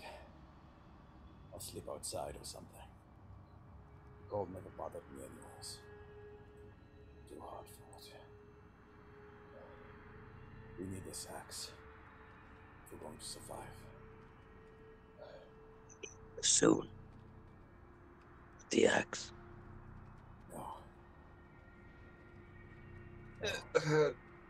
Well, I mean, it's probably not going to break because it's, she kind of looks at the axe. Is it your angel telling me to take it away? Nah, you have a possessive type cursed weapon, so you're probably not going to want to give it up anyways, no matter what. Look, I can handle it. Just don't nobody hurt me, right? You've seen how strong I am with it. Just this fucking nightmares. It'll make Varys attack me. Where the fuck is Duncan? Just kind of like hold on, give me a second. See if I can find a way to climb down DM just for fun. Okay, Duncan. Are you sure, Duncan? That could kill you because it's nighttime. Well, how high is it? How high is it? You are high in the mountains. As you look, you realize you cannot see too far. You realize it's probably very high. I think the map might be misleading me. I didn't realize we were that high. Yeah, so I'm gonna just this is a giant hole, right? So Well, okay. Now I do have a question. When this went down, I was actually still outside on watch, right? Or was I'm because somebody would have taken the watch at some point. This happens like towards the end after Okay, you all right. already came back. Yeah. Okay, I wasn't sure. Yeah. I was thinking somebody might be outside with Duncan that was on watch. Yeah. But Uh-huh. no, you can go outside and look for him. In fact, Duncan, you're kind of in a bad situation because the dome is technically invisible, I think, right? It's pitch black. Yeah. Yeah. No, the Actually, dome has so like the same I color. would as have the made I it. walked I straight. can make it any color I want. Yeah, I would have made yeah. it white I was to gonna- blend in with the snow. True, but I also just walked out of it, True, and I true, would you probably did, know yeah. what this. I would also. It's a common spell, so I would understand what's going on. True, and- true. But soon, as you said, soon I'll go look for him. Like, seems. Fisk puts his hand on his shoulder and stop. Soon looks back. We'll talk about this later. Takes it off. As soon as I see him, I'm gonna cast Hold Person, because I don't know the fight's over. Yeah, sure. Let's see. Wisdom saving throw. 15? What's your DC? It's probably higher than that. Yeah, 17. like, as soon as he gets up, like, Bassoon's like, Fisk, you're like, hey! And then, like, you almost bump into him.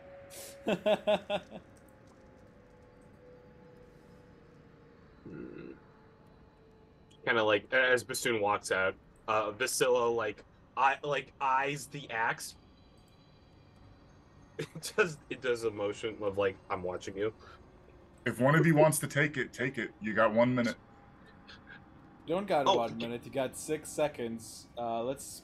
Oh wait, we're doing back initiative now. Oh I shit. guess so, because like he technically does have an attempt on each of his turns. Stop it. It actually is 1 minute. I'd say Concentration- at the very least everybody first gets a turn before we roll initiative. So Oh, I missed the last seconds of what happened. I stopped him, put my hand on his shoulder, turned him around, and said, "Drop the axe." Before he said, went to go look for Duncan. I didn't catch that. All I got is that you put a hand on his shoulder, and he said, "We'll talk about this later," and like kind of shook you off and went out. Upon which Duncan immediately cast Hold Person on him, which he failed. Which Fisk you'd be able to see, like you see Bassoon's like kind of frozen there.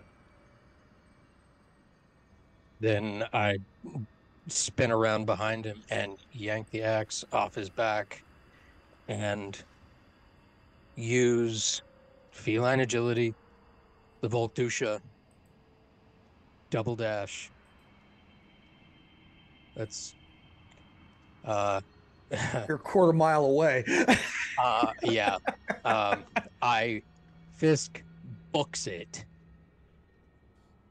Well, like do you book it like towards the direction where you guys are headed? Like there's a sort of a Further slope down.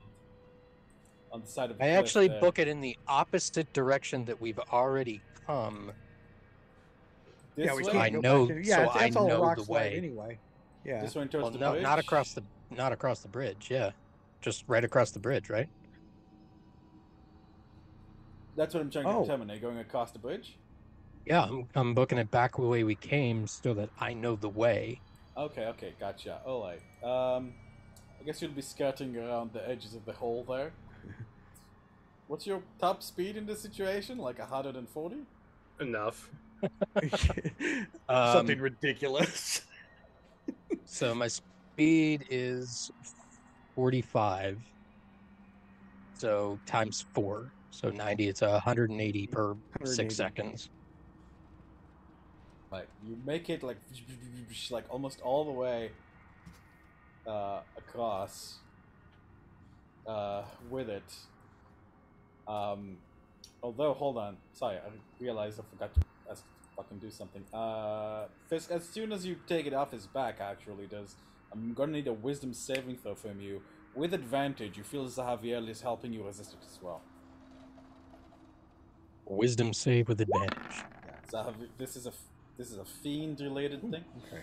Like, Fisk, you feel like a wave of fury overcomes you, and you grit your teeth so hard you feel one of them cracks in the back. But with Xavier, you feel Xavier's voice, his commanding tone, and your own spirit feel it strengthening together.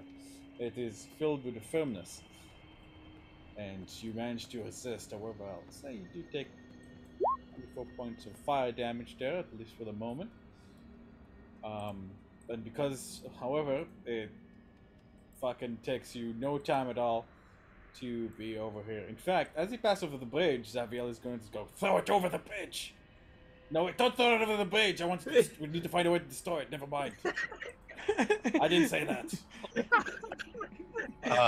For places that get dodgy in terms of footing and stuff, Fisk will use his teleport to blink dark. between the shadows. It's dark, you can do so, no problem.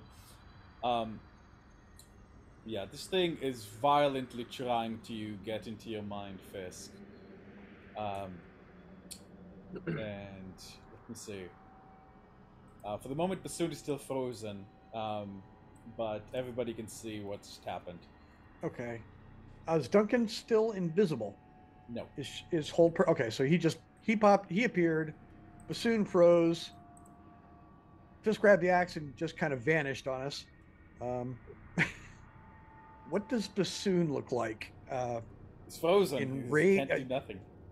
Well, in fact, I'll say Fisk would, after he grabs the axe, use his teleport for that first initial 60 feet, so he has no idea the direction I went. Okay. Cool. And DM, I believe he gets a save every 6 seconds, so he very well could be out of this at any point. Well, that's like, yeah, good. Technically, he had his turn, exited, and then Duncan went off. So I'm going to say Vasilla, Honor, and Varys and Talmadgen can do something now, too. Oh, so is the axe off of him? The axe is off of him. Ah. Oh, nope. I guess we're talking about it now. I ran out of tackle. Tackle him. He cannot resist you, so he just kind of like falls frozen to the ground. Sorry, buddy. I have manacles. So I'm going to go kind of manacle his hands behind his back, if possible, as my action. Yeah, I guess after the whole Vasilla does doesn't that. say that you're frozen in place. You just kind of like, I don't know. You kind of like manipulate his arms backwards and put him in manacles. Are we arresting him? We're the cops. We're the cops.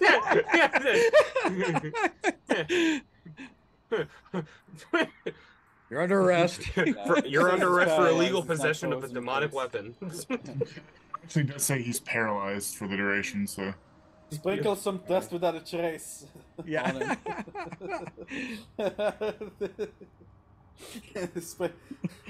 On him steps out, sprinkle some snow on him, just feel tight. Is this Salt Bay like? It's not because you're an orc, I swear.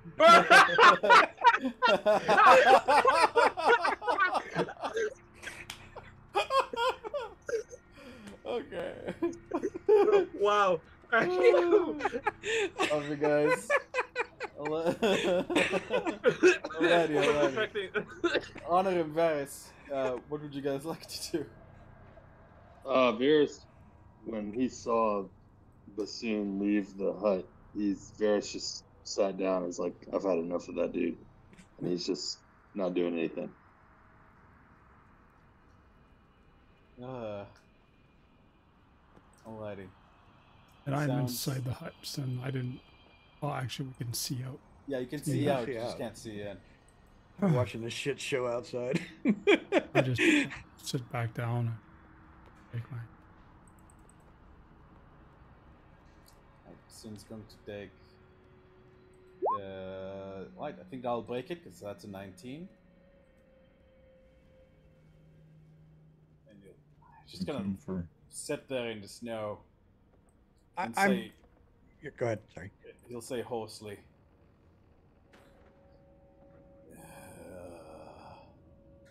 Thanks. still feel it. Oh, it's still got it. Oh, God damn it. I should be alright now. But it's far. I probably should have told you no. Sorry about that, buddy. I ain't letting you up anytime soon, though. Hold on. Let's at least get him back in the hut where it's warm, and I'll Yeah, kind of start taking one arm and kind of like getting him Yeah, inside. we'll carry him. We'll bring him to the cruiser. You know. We're not that pissed at him. Yeah, I just don't trust it. You know, it's not his Soon weapon. looks at Varys. I'm sorry, buddy. Do you crack his head on the top of the dome as he comes in? A little bit too hard. Wow. Wow. Good company brutality. Good company brutality. The Hunter's Lodge. Now you puts see the great violence company on inherent in the administrative system. leave. I am gonna give him a good look. Actually, He looks regretful, but like it looks a little bit crazy, like someone who's just came out of cursed dead. gotcha. I go ahead and I take the manacles off and I look at him and I kind of tap the helmet, and he's known, you know, I'm like, if I worry, I'm gonna get in your head. That's the only reason I'll do it. I don't do it to friends unless I have a need to. Do it. Just to make sure that you're okay at some point. No, There's a look of guilt on Vasilla's face as this is happening. Yeah. Like, all right, man. It's at that point I'm going to go outside and try and figure out where the hell Fisk went. I'm not going into anything uneven. I'm just on the edge of the rocks over here, kind of looking around. I pray that out of character, I hope that he doesn't lose and then somehow figure out a way to become proficient in a great axe, because that is a huge liability against the rest of us. Yeah. That was terrifying. Ugh. Yeah. Oh man. Alrighty. You detect thoughts in Bassoon. You feel it's strange. It feels like there's still that fire, that rage, like there, but it's being suppressed by the distance. You can roll me Arcana. Also, Adam, Fisk, I do need another Wisdom saving throw, please. It's trying. It doesn't like it doesn't like being held by you, and it's really trying to help. Yeah, Tom, you heard of cursed weapons before, and the curse of desire is a quote unquote a popular one. Taking the axe away from him doesn't break the curse technically. Like he's going to want that axe back. He's going to desire it back. Yeah, it's not going away just because he's not holding it, but it helps. Seems that but it would prevent him from being possessed by it again. Not holding it. Okay. So, until somebody casts a remove curse spell on him, or the axe is destroyed, he's likely going to stay like this. Yeah.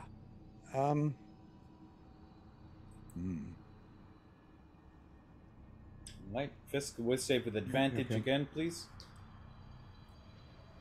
Oh wait, hold on. I just saw what you texted me. 1 second. In fact, I think this might be a good time for us to take. Let's take a 15-minute break, guys.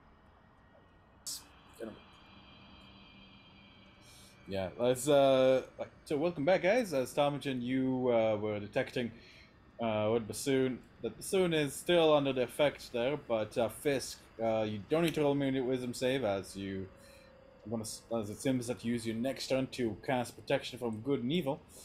So for the next 10 minutes, you can feel the axe. However, it is burning in your hand, and its heat is increasing. So this will be 2d8 of fire at the moment. If you're keeping hold of it, you can roll me a Constitution saving throw to keep hold of it.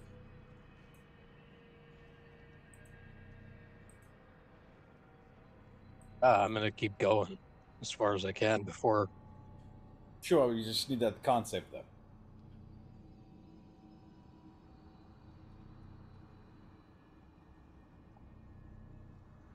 Also, I think that you have 2DM turned on.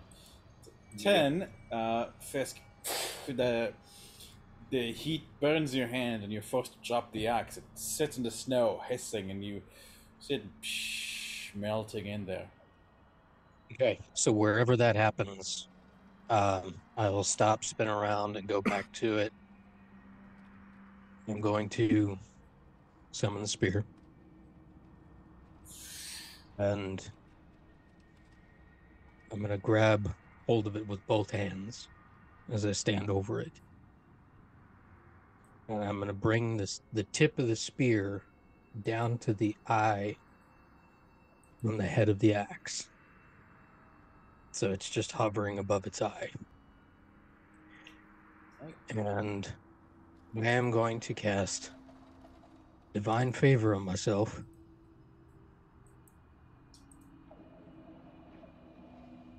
And I'm just going to push the spear into the axe and use the fate point to do it if it's needed. Ooh. Oh, shit. Give me a religion.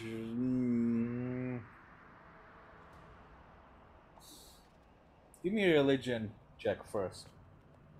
Or religion or arcana. Your choice.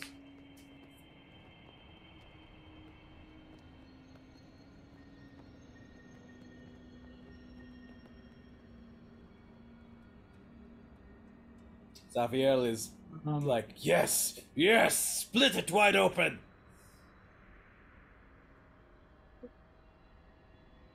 20. Fisk, you stop. That was a nat 20, by the way. Yep. Turn off the GM thing. Yeah, Fisk, you stop. I'm actually going to place you on a map a little, because you... Let's see, this happened on the second time that you ran, so technically you're not too far still, like you're past the bridge. So the others won't be able to really see this unless they try to join you. So I think it'd be over here now. But there does seem... You recall stories of... This isn't the first time you've heard of a cursed weapon or a weapon that had a entity of some sort sealed into it. And you do remember that if you destroy the weapon, that doesn't necessarily mean you're destroying the fiend. In fact, it means that you're going to be freeing the fiend inside. Which, destroying the fiend then makes it possible to, banish it from the material plane or whatever it is you are, and for however long it takes to reconstitute its body and then find its way back. But you are away from your companions.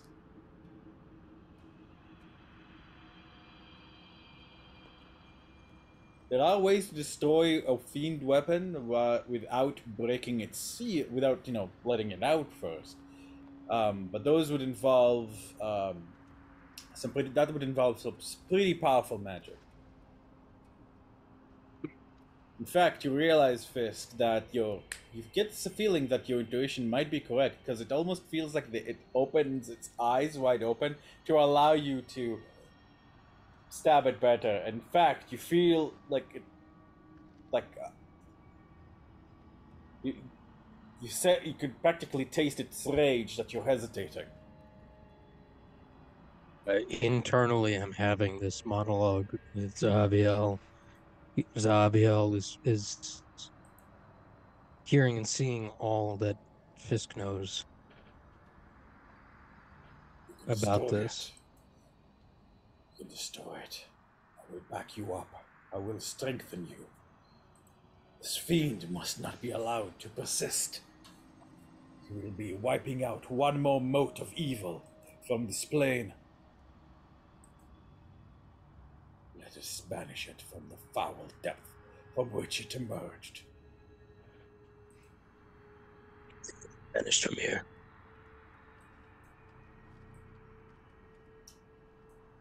What did you say, Fisk? Sorry, could you repeat? Nothing can be banished from here. That does give Zahaviel pause. And he swears in Celestial, which basically... How do you do that? Is it like, oh, shucks. He basically goes, ephemera, foul effluvial fluid, damnation. It's just the closest thing to banishment it will receive.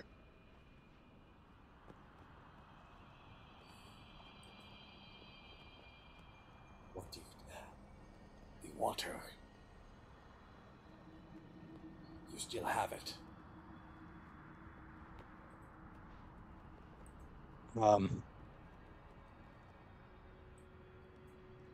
Fisk.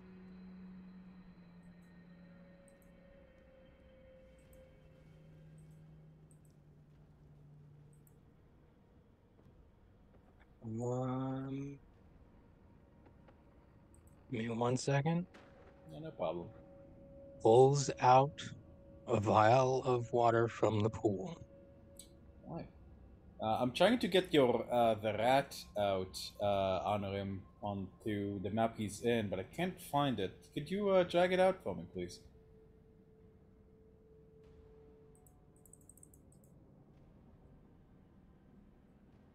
There it goes. I think. There it is. In fact, I'll move the rest of the party here as well, just because I can see. In the meantime, you guys, you can discuss like what you'd like to do. You guys haven't seen Fisk in a few seconds, for a little while now, about half a minute. As far as you guys know, he's still running away with the axe.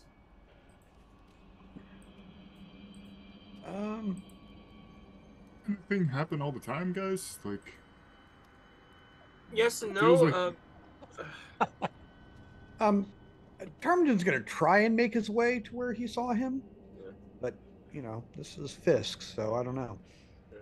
Yeah, so nightmares here kind of fucking suck.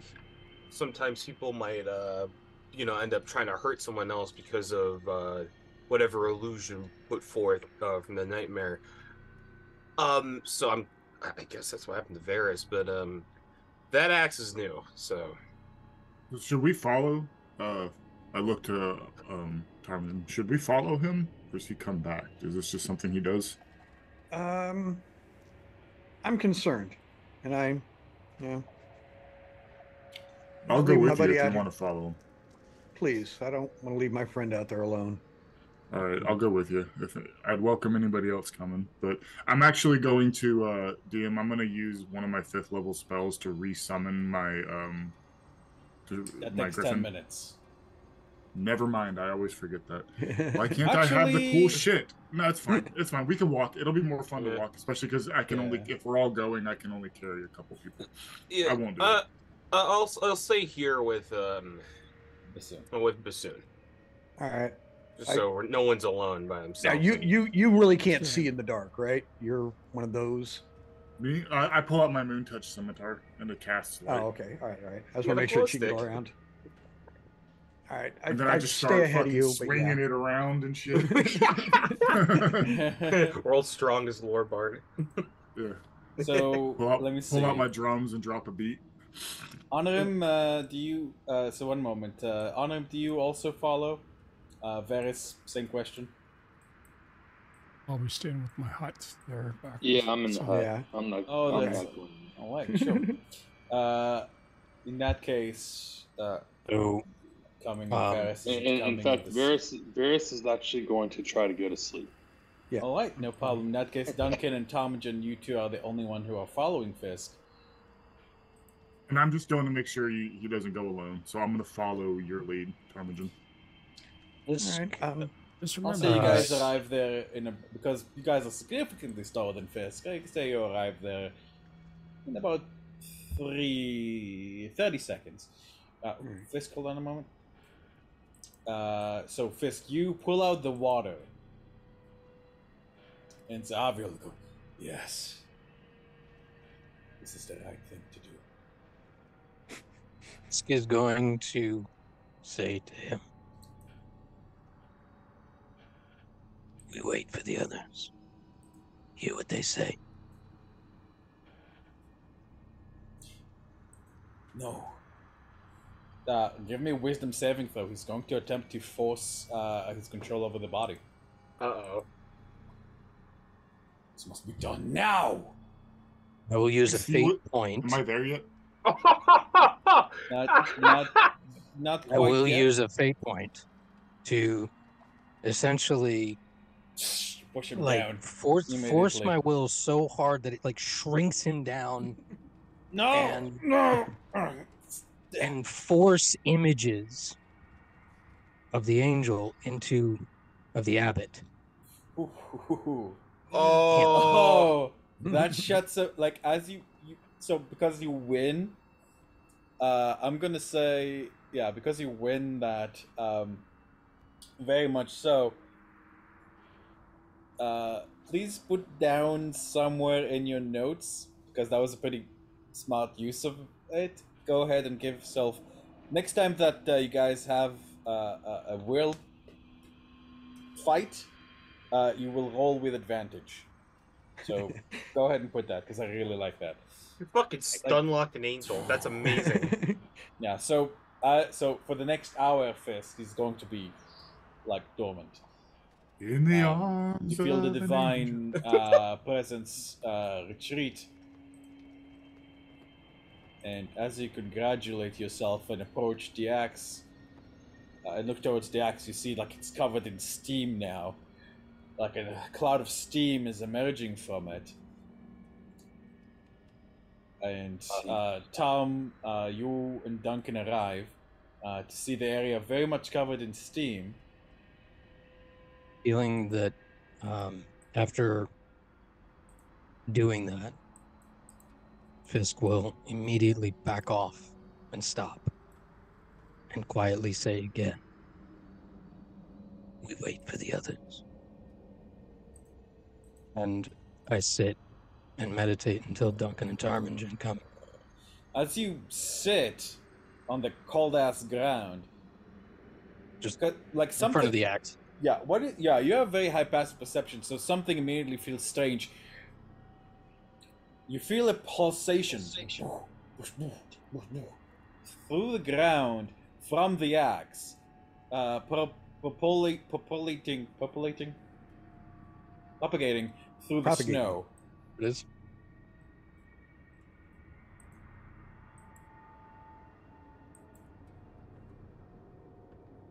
Okay.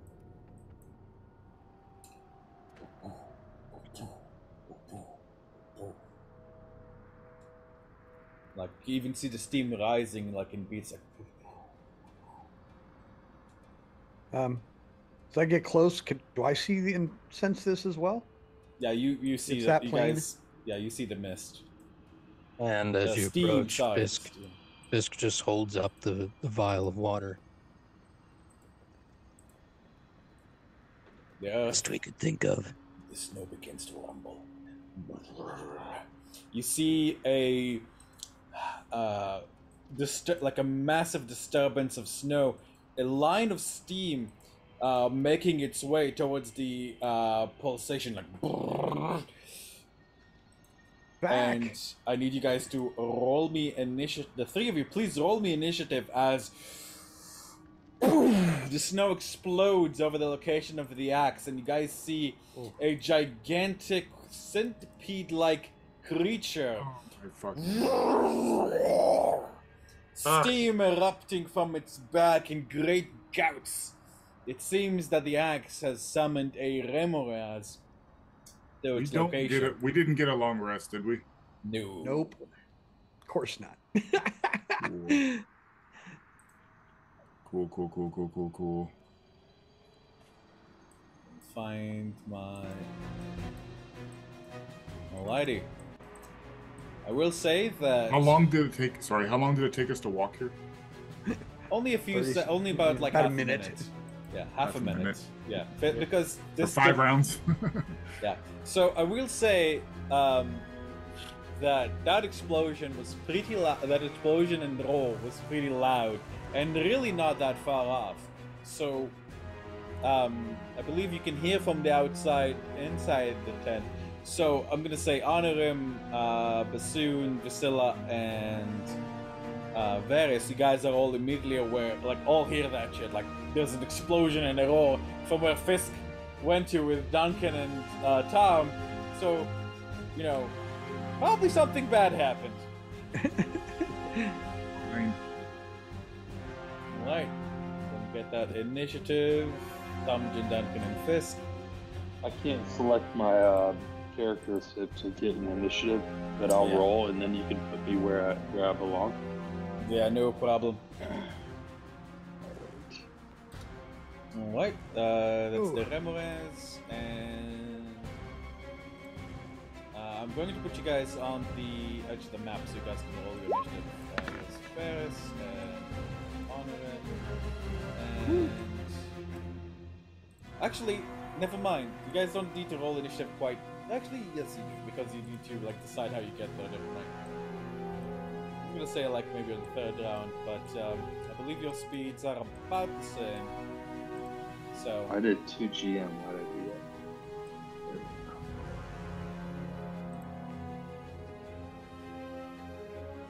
I'll make a round counter just in case. Yeah, Varys would have gone and run, but to the very edge of the map until he saw and not a step closer. Once he saw what was going on. I think actually it'll take you guys,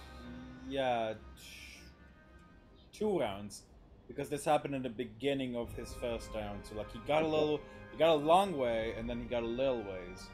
So yeah, we'll see if you guys if you somehow manage to get there faster. For now, we have the Remores going first. Guys, this place sucks. Yeah. Alrighty. Okay. It's going to seeing Fisk. Let me see. Duncan, go ahead and give me a nature check, if you wouldn't mind.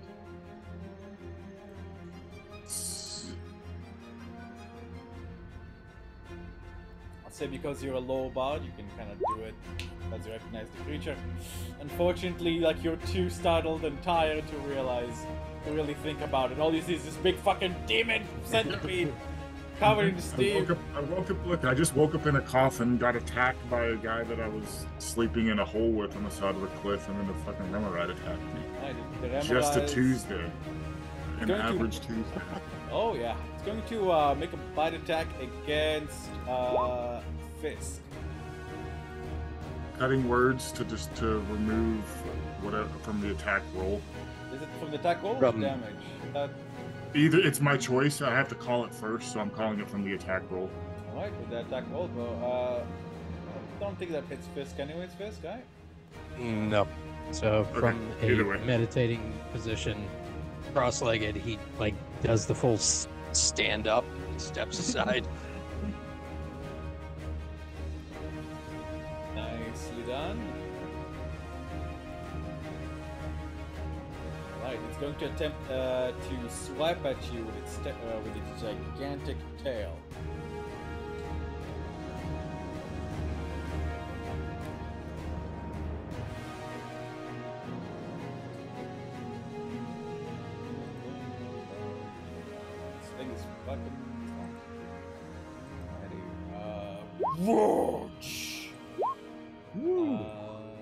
That's a 26. Do you shield that? I do. Right. I'm going to say that the steam and melting and the high temperatures have turned this area into difficult terrain. Actually, technically, snow is already difficult terrain, but now it's extra difficult terrain. Okay. That's the Remoraz's turn. I believe, Fisk, you are up. The heat coming up this thing is unbelievable. Run away! Looks like it repaired to hit it with your to hit it, to even get close to it, to hit it, it feels like it would be hurt.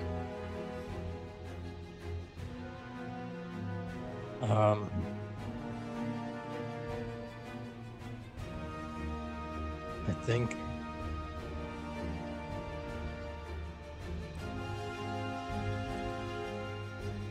I am going to.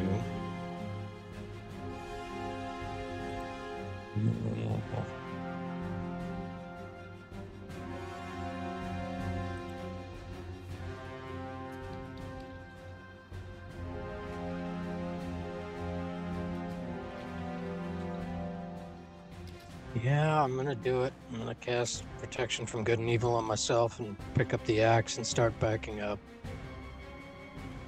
towards the cliff. You cannot pick up the axe as it is situated itself on top of it. I'll try to, like, whatever leg is stepping on it, is just gonna like kick its knee out and grab the axe from under it.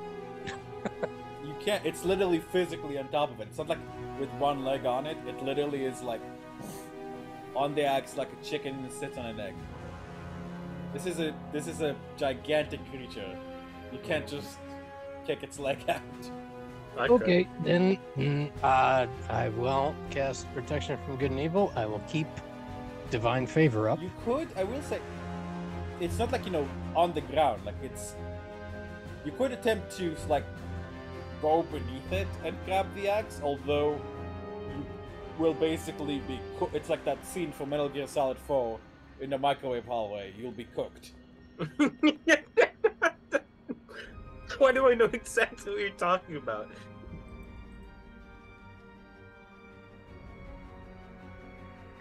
Then, yeah, no. Seeing that and feeling this, I'm going to 5,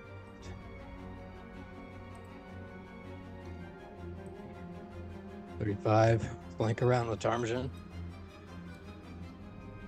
and feeling the heat on it from a distance, and I am going to jump on it and start pummeling into it. Okay. And I'm gonna hit it with a flurry of blows. All right. And I'm gonna try stunning. Now, okay, just to make it clear, you understand that you're jumping on top of a creature that is extremely hot. And yes, and then after I've slammed into it a few times, like, this isn't finesse. This is just jumping on the back of it and hitting it as hard as I can in the softest points that I can find. And then I'm going to jump back off where I am. Okay, go for it.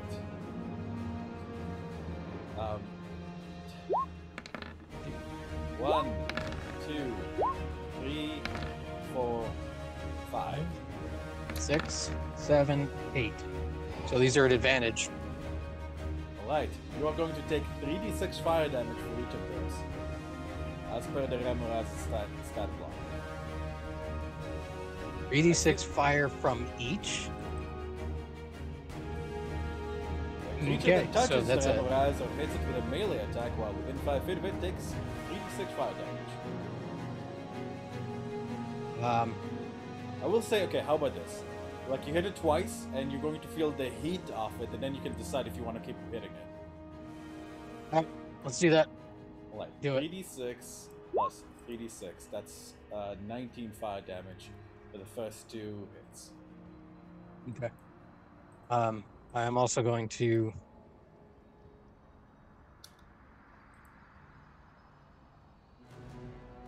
I'm also going to stun it. Alrighty. That's a con save. Alrighty, that's from the which one? Stunning it doesn't strike. matter, they both. I guess both of them hit. No, I meant like for 2028. Oh, yep. Let's see. Yep. Okay. It is a con save, you said? Yep. Con save coming up. That is a 12. I guess it's done for now. Okay. So I hit it like right between the plates and jump off. And it also takes a D4 of radiant damage.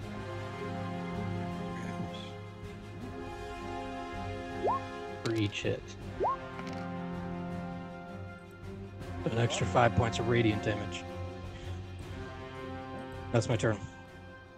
Its hide is extremely thick, and you can feel it's resisting some of your blows, but the stunning strike goes through no problem, as does the radiant damage. Alright, Tom, you're up. You see Alright, steam coming off of Fisk. It's starting to burn right where I'm at, isn't it? Yes, You- it is. My fists count as magical. No, I know. It's not. It's a. Okay, it's the bludgeoning thing. It just has a thick armor physically as well. Tom, Got it. go ahead. Am I gonna get the? There we go. I unclick, saw a spear unfolds, and Get the impression that attacking it from a distance like that is a smart move. yeah, it seemed like it would be a smart idea. And I have nothing else but my green flame blade, and if I hit sneak attack. Hell yeah. And hold on, we unfolded. Whoo! You have advantage. It's stunned. Yeah, so yeah, that's why you got a sneak attack, and I got a good score on that hit. So, yeah. Healing, sneak I'm attack. saying you could roll slicing. again to see if you get a nat 20. Ah, good call. Nope. 17 plus 9, no problem. And green Sneak attack flame blade. damage is the same damage as it is. And there's green flame blade. Now, what kind of damage does green flame blade deal? Check Also, I don't think you can because it seems that you cast Thunderous Smite. No, I didn't Actually- catch. No. Actually, No. That's the damage I get. Yeah. That's the damage. Also, Flame are Blade's damage a buttons. cantrip. It doesn't interfere with spells. It does, or I'm not using no, it. does it's not. an action. It's an action. Oh, right. It's Yeah. one's an action, one's a bonus action. Yeah. Let's do twirling, close 6. Oh, it doesn't. Oh, that was weird. Okay. Anyway, there you go. And then is- 8 for that. Now, what kind of damage is green flame blade? Fire, right? It is fire damage, yes. Right. It doesn't seem to do anything at all. Okay, all right. Okay. No problem. And then, let's see. I'm like, this, get the hell away from this thing. And I, let's see, 5, so 10, 15, 20. No, wait, that will give, would that give him Yes, it would. Yeah, no, I'm staying there with the, Oh, well, saw he's spear stunned, so unfolded. no. Like, as far as Oh, you can that's tell, right. he's Yeah, still yeah, kind of yeah. frozen. all right, so I'd move 5 feet, so 10, 15, 20. Come on, Duncan.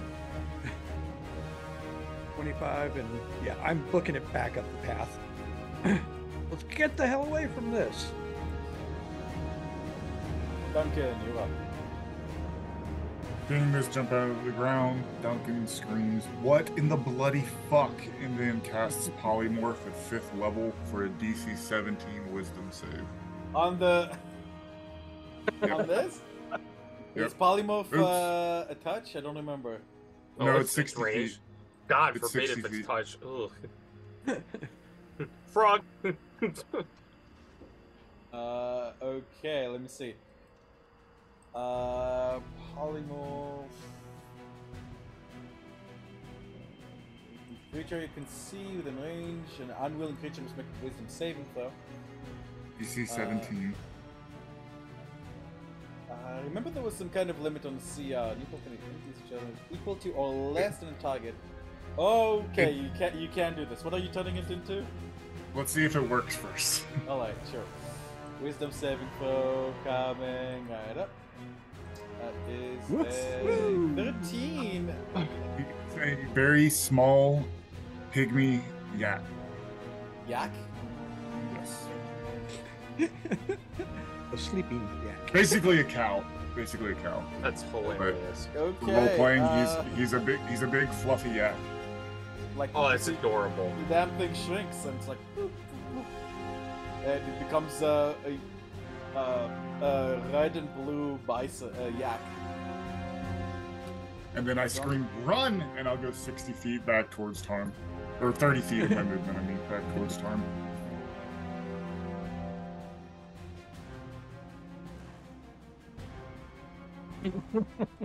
And that only lasts for an hour. So I have to maintain concentration for an hour, so I suggest we get the fuck out of here. The axe I yell becomes as I'm running. visible. The axe becomes visible beneath. Yeah, like he's no longer on the axe. Also. Alright. There we go. Mr. Fisk. Onham, do you make your way towards the others? Yep, we're making our way there. During the screaming. Alright, so that's 60 feet per 60 feet per round. So you make your way. Fisk moved like 180. So Why does No, he see not me? now. Not now. So, I can move 100 and 180 is what we determined. yeah, but not every round. So it's like So- 135. okay, so that was the Consistently. first round you moved. So I'm just thinking out. They basically need to get over the hole and get over the bridge. Let me see. Does the stunning strike end on the end of its turn or the end of your next turn? My next turn. Alright, in that case, it's like. Whoa! Fisk, you're up.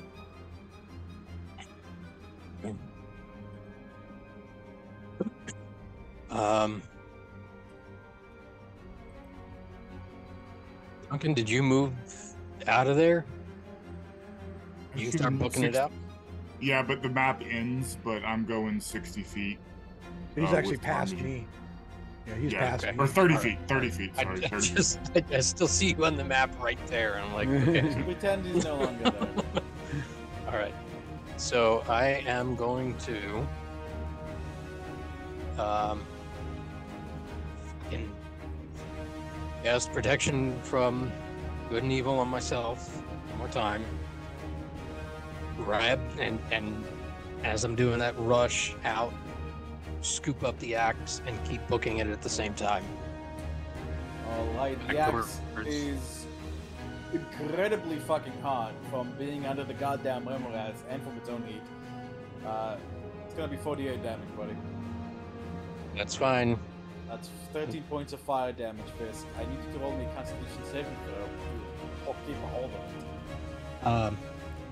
Feeling that, I'm going to reach into my back, and I'm going to try and wrap this thing in some fucking leather that I've got. Even if I have to, like, drop it, I'll fail the con save, drop it, and go. Sure, I will say it'll lower the DC for the con save, but this is pretty intense heat, like the kind of heat that things catch on fire when you Yeah. put it on them. So still give me that con save, I will say the DC is reduced somewhat. 19, Fisk, you successfully pick up the axe. But it hurts. Alright, so do you start, like you start moving towards your friends, where do you go?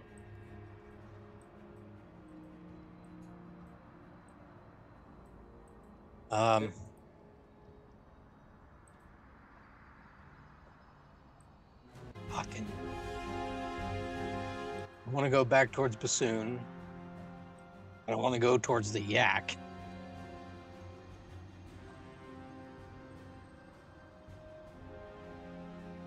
We have an hour. Just run. Yeah. All right. I'm just gonna go to the edge of the bridge.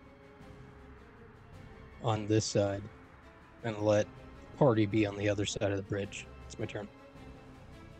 Okay. All right. So, Thomagen, I'm gonna assume that you follow the other two. Yeah, I'll be across the bridge. I'll stop on the other side of the bridge, waiting for Fisk. Though I'm not gonna just. I feel like the rest of the party starts running, and then we're just like fuck. Exactly. Yeah, I'm waving everybody back as we go. Yeah, I'm like, no. Yeah, I want to stop here, and I'll use my bonus action to teleport in the dark and get myself the other, another 60 feet. Put Thomagen here. So it's Duncan go. There's Duncan.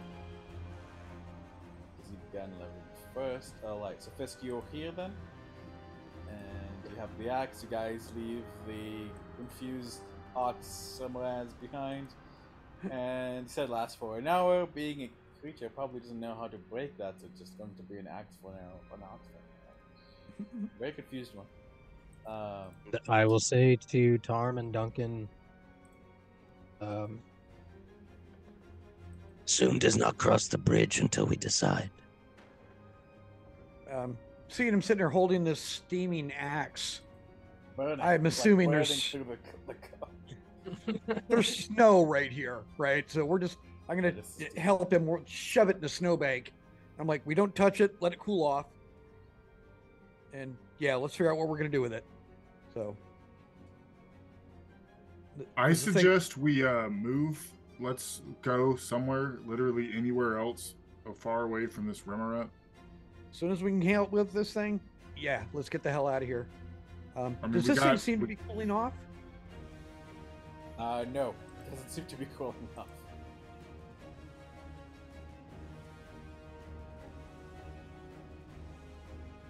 It's, I believe, okay, so Tom, it's technically your turn, but is there anything you want to do, or do you pass to Duncan? Oh, I see what you're saying. Well, I'd shoved it in there. You take it from Fisk? Sorry, I missed that part. No, I helped him just kind of shove it in the snow. I literally just kind of guide Fisk to the snowbank with it. Just like like from like just the snow. Yeah, it's practically, it is on fire. It's literally on fire, and you can see that it's like burning through the leather Fisk has wrapped around it. All right. How far down into this river is it? Below us? Very high. This is very likely a lethal fall for anyone who isn't lucky. Could I use my saw spear like a big hockey stick and fling this thing into the river? It's probably about 80 to 70 feet, I think, in the air. You want to fling it into the river? Yeah. Without touching it, essentially. Yeah, basically just take the saw spear and just whoop. Thomagen, Fisk, do you allow Thomagen to do so? Yeah, I'm not just diving into it, but I'm like, you can see what I'm doing here. Yeah, Fisk, do you allow Thomagen to do so? I hold up a hand and hold up the vial. Pool of Tears water. What will it do? Don't know. Try it first. Dharma just steps away, and I'm still holding the spear at it, right? I've got it extended, so I'm like, so I can just shove it off, hopefully. And I'm like, do what you're gonna do. I'm gonna uncork it and. Do you want holy water first? I don't know if it'll do anything, but from what Xavier said earlier, from what you intuited earlier, it's pretty likely that holy water might just kind of shut it up for a little bit, but it won't solve the problem. Never mind. I thought about it. Can you vaccinate yourself with holy water? Yeah, I'm gonna uncork the Pool of Tears water, and basically pour it over the axe and the bulk of it on the head. Alrighty. And I will Back off. While Tarm has this thing ready to fling. You hear a terrific scream from behind you, Vasilla, as Bassoon roars in agony. A pulse of heat goes off him, then he falls face forward in the snow. Dead or unconscious, you're not certain. This scream is mirrored. There's a terrific roar that you can hear from the axe. The face inside it distorts and weeps. Tears of lava, and you see this gigantic demonic spirit sort of like, whoa, like this is being stretched out of it as and it begins to get subsumed, and as the axe distorts, like the hissing stops. Like this is what you see, Fisk. And for a moment, really, all of you see this gigantic fiend, like spirit, like kind of ethereal, emerge from the axe and move it to the other side of the bridge so the rest of the party can see it too. Good lord. Yeah, there you go. Nummy. And it starts shrinking back into the axe as it changes form, completely blackened and distorted. You see it like it's the water that you poured on it kind of gets mixed with the melted snow, and Zahaviel. Sorry, actually Zahaviel is dormant, so never mind. See, the axe has changed its form in the pool of water. It no longer has a leering face on it. In fact, it seems to have completely changed its appearance.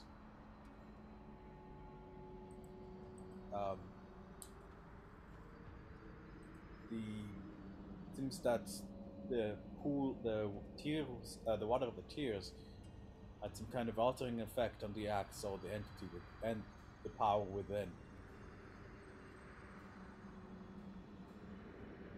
Wow.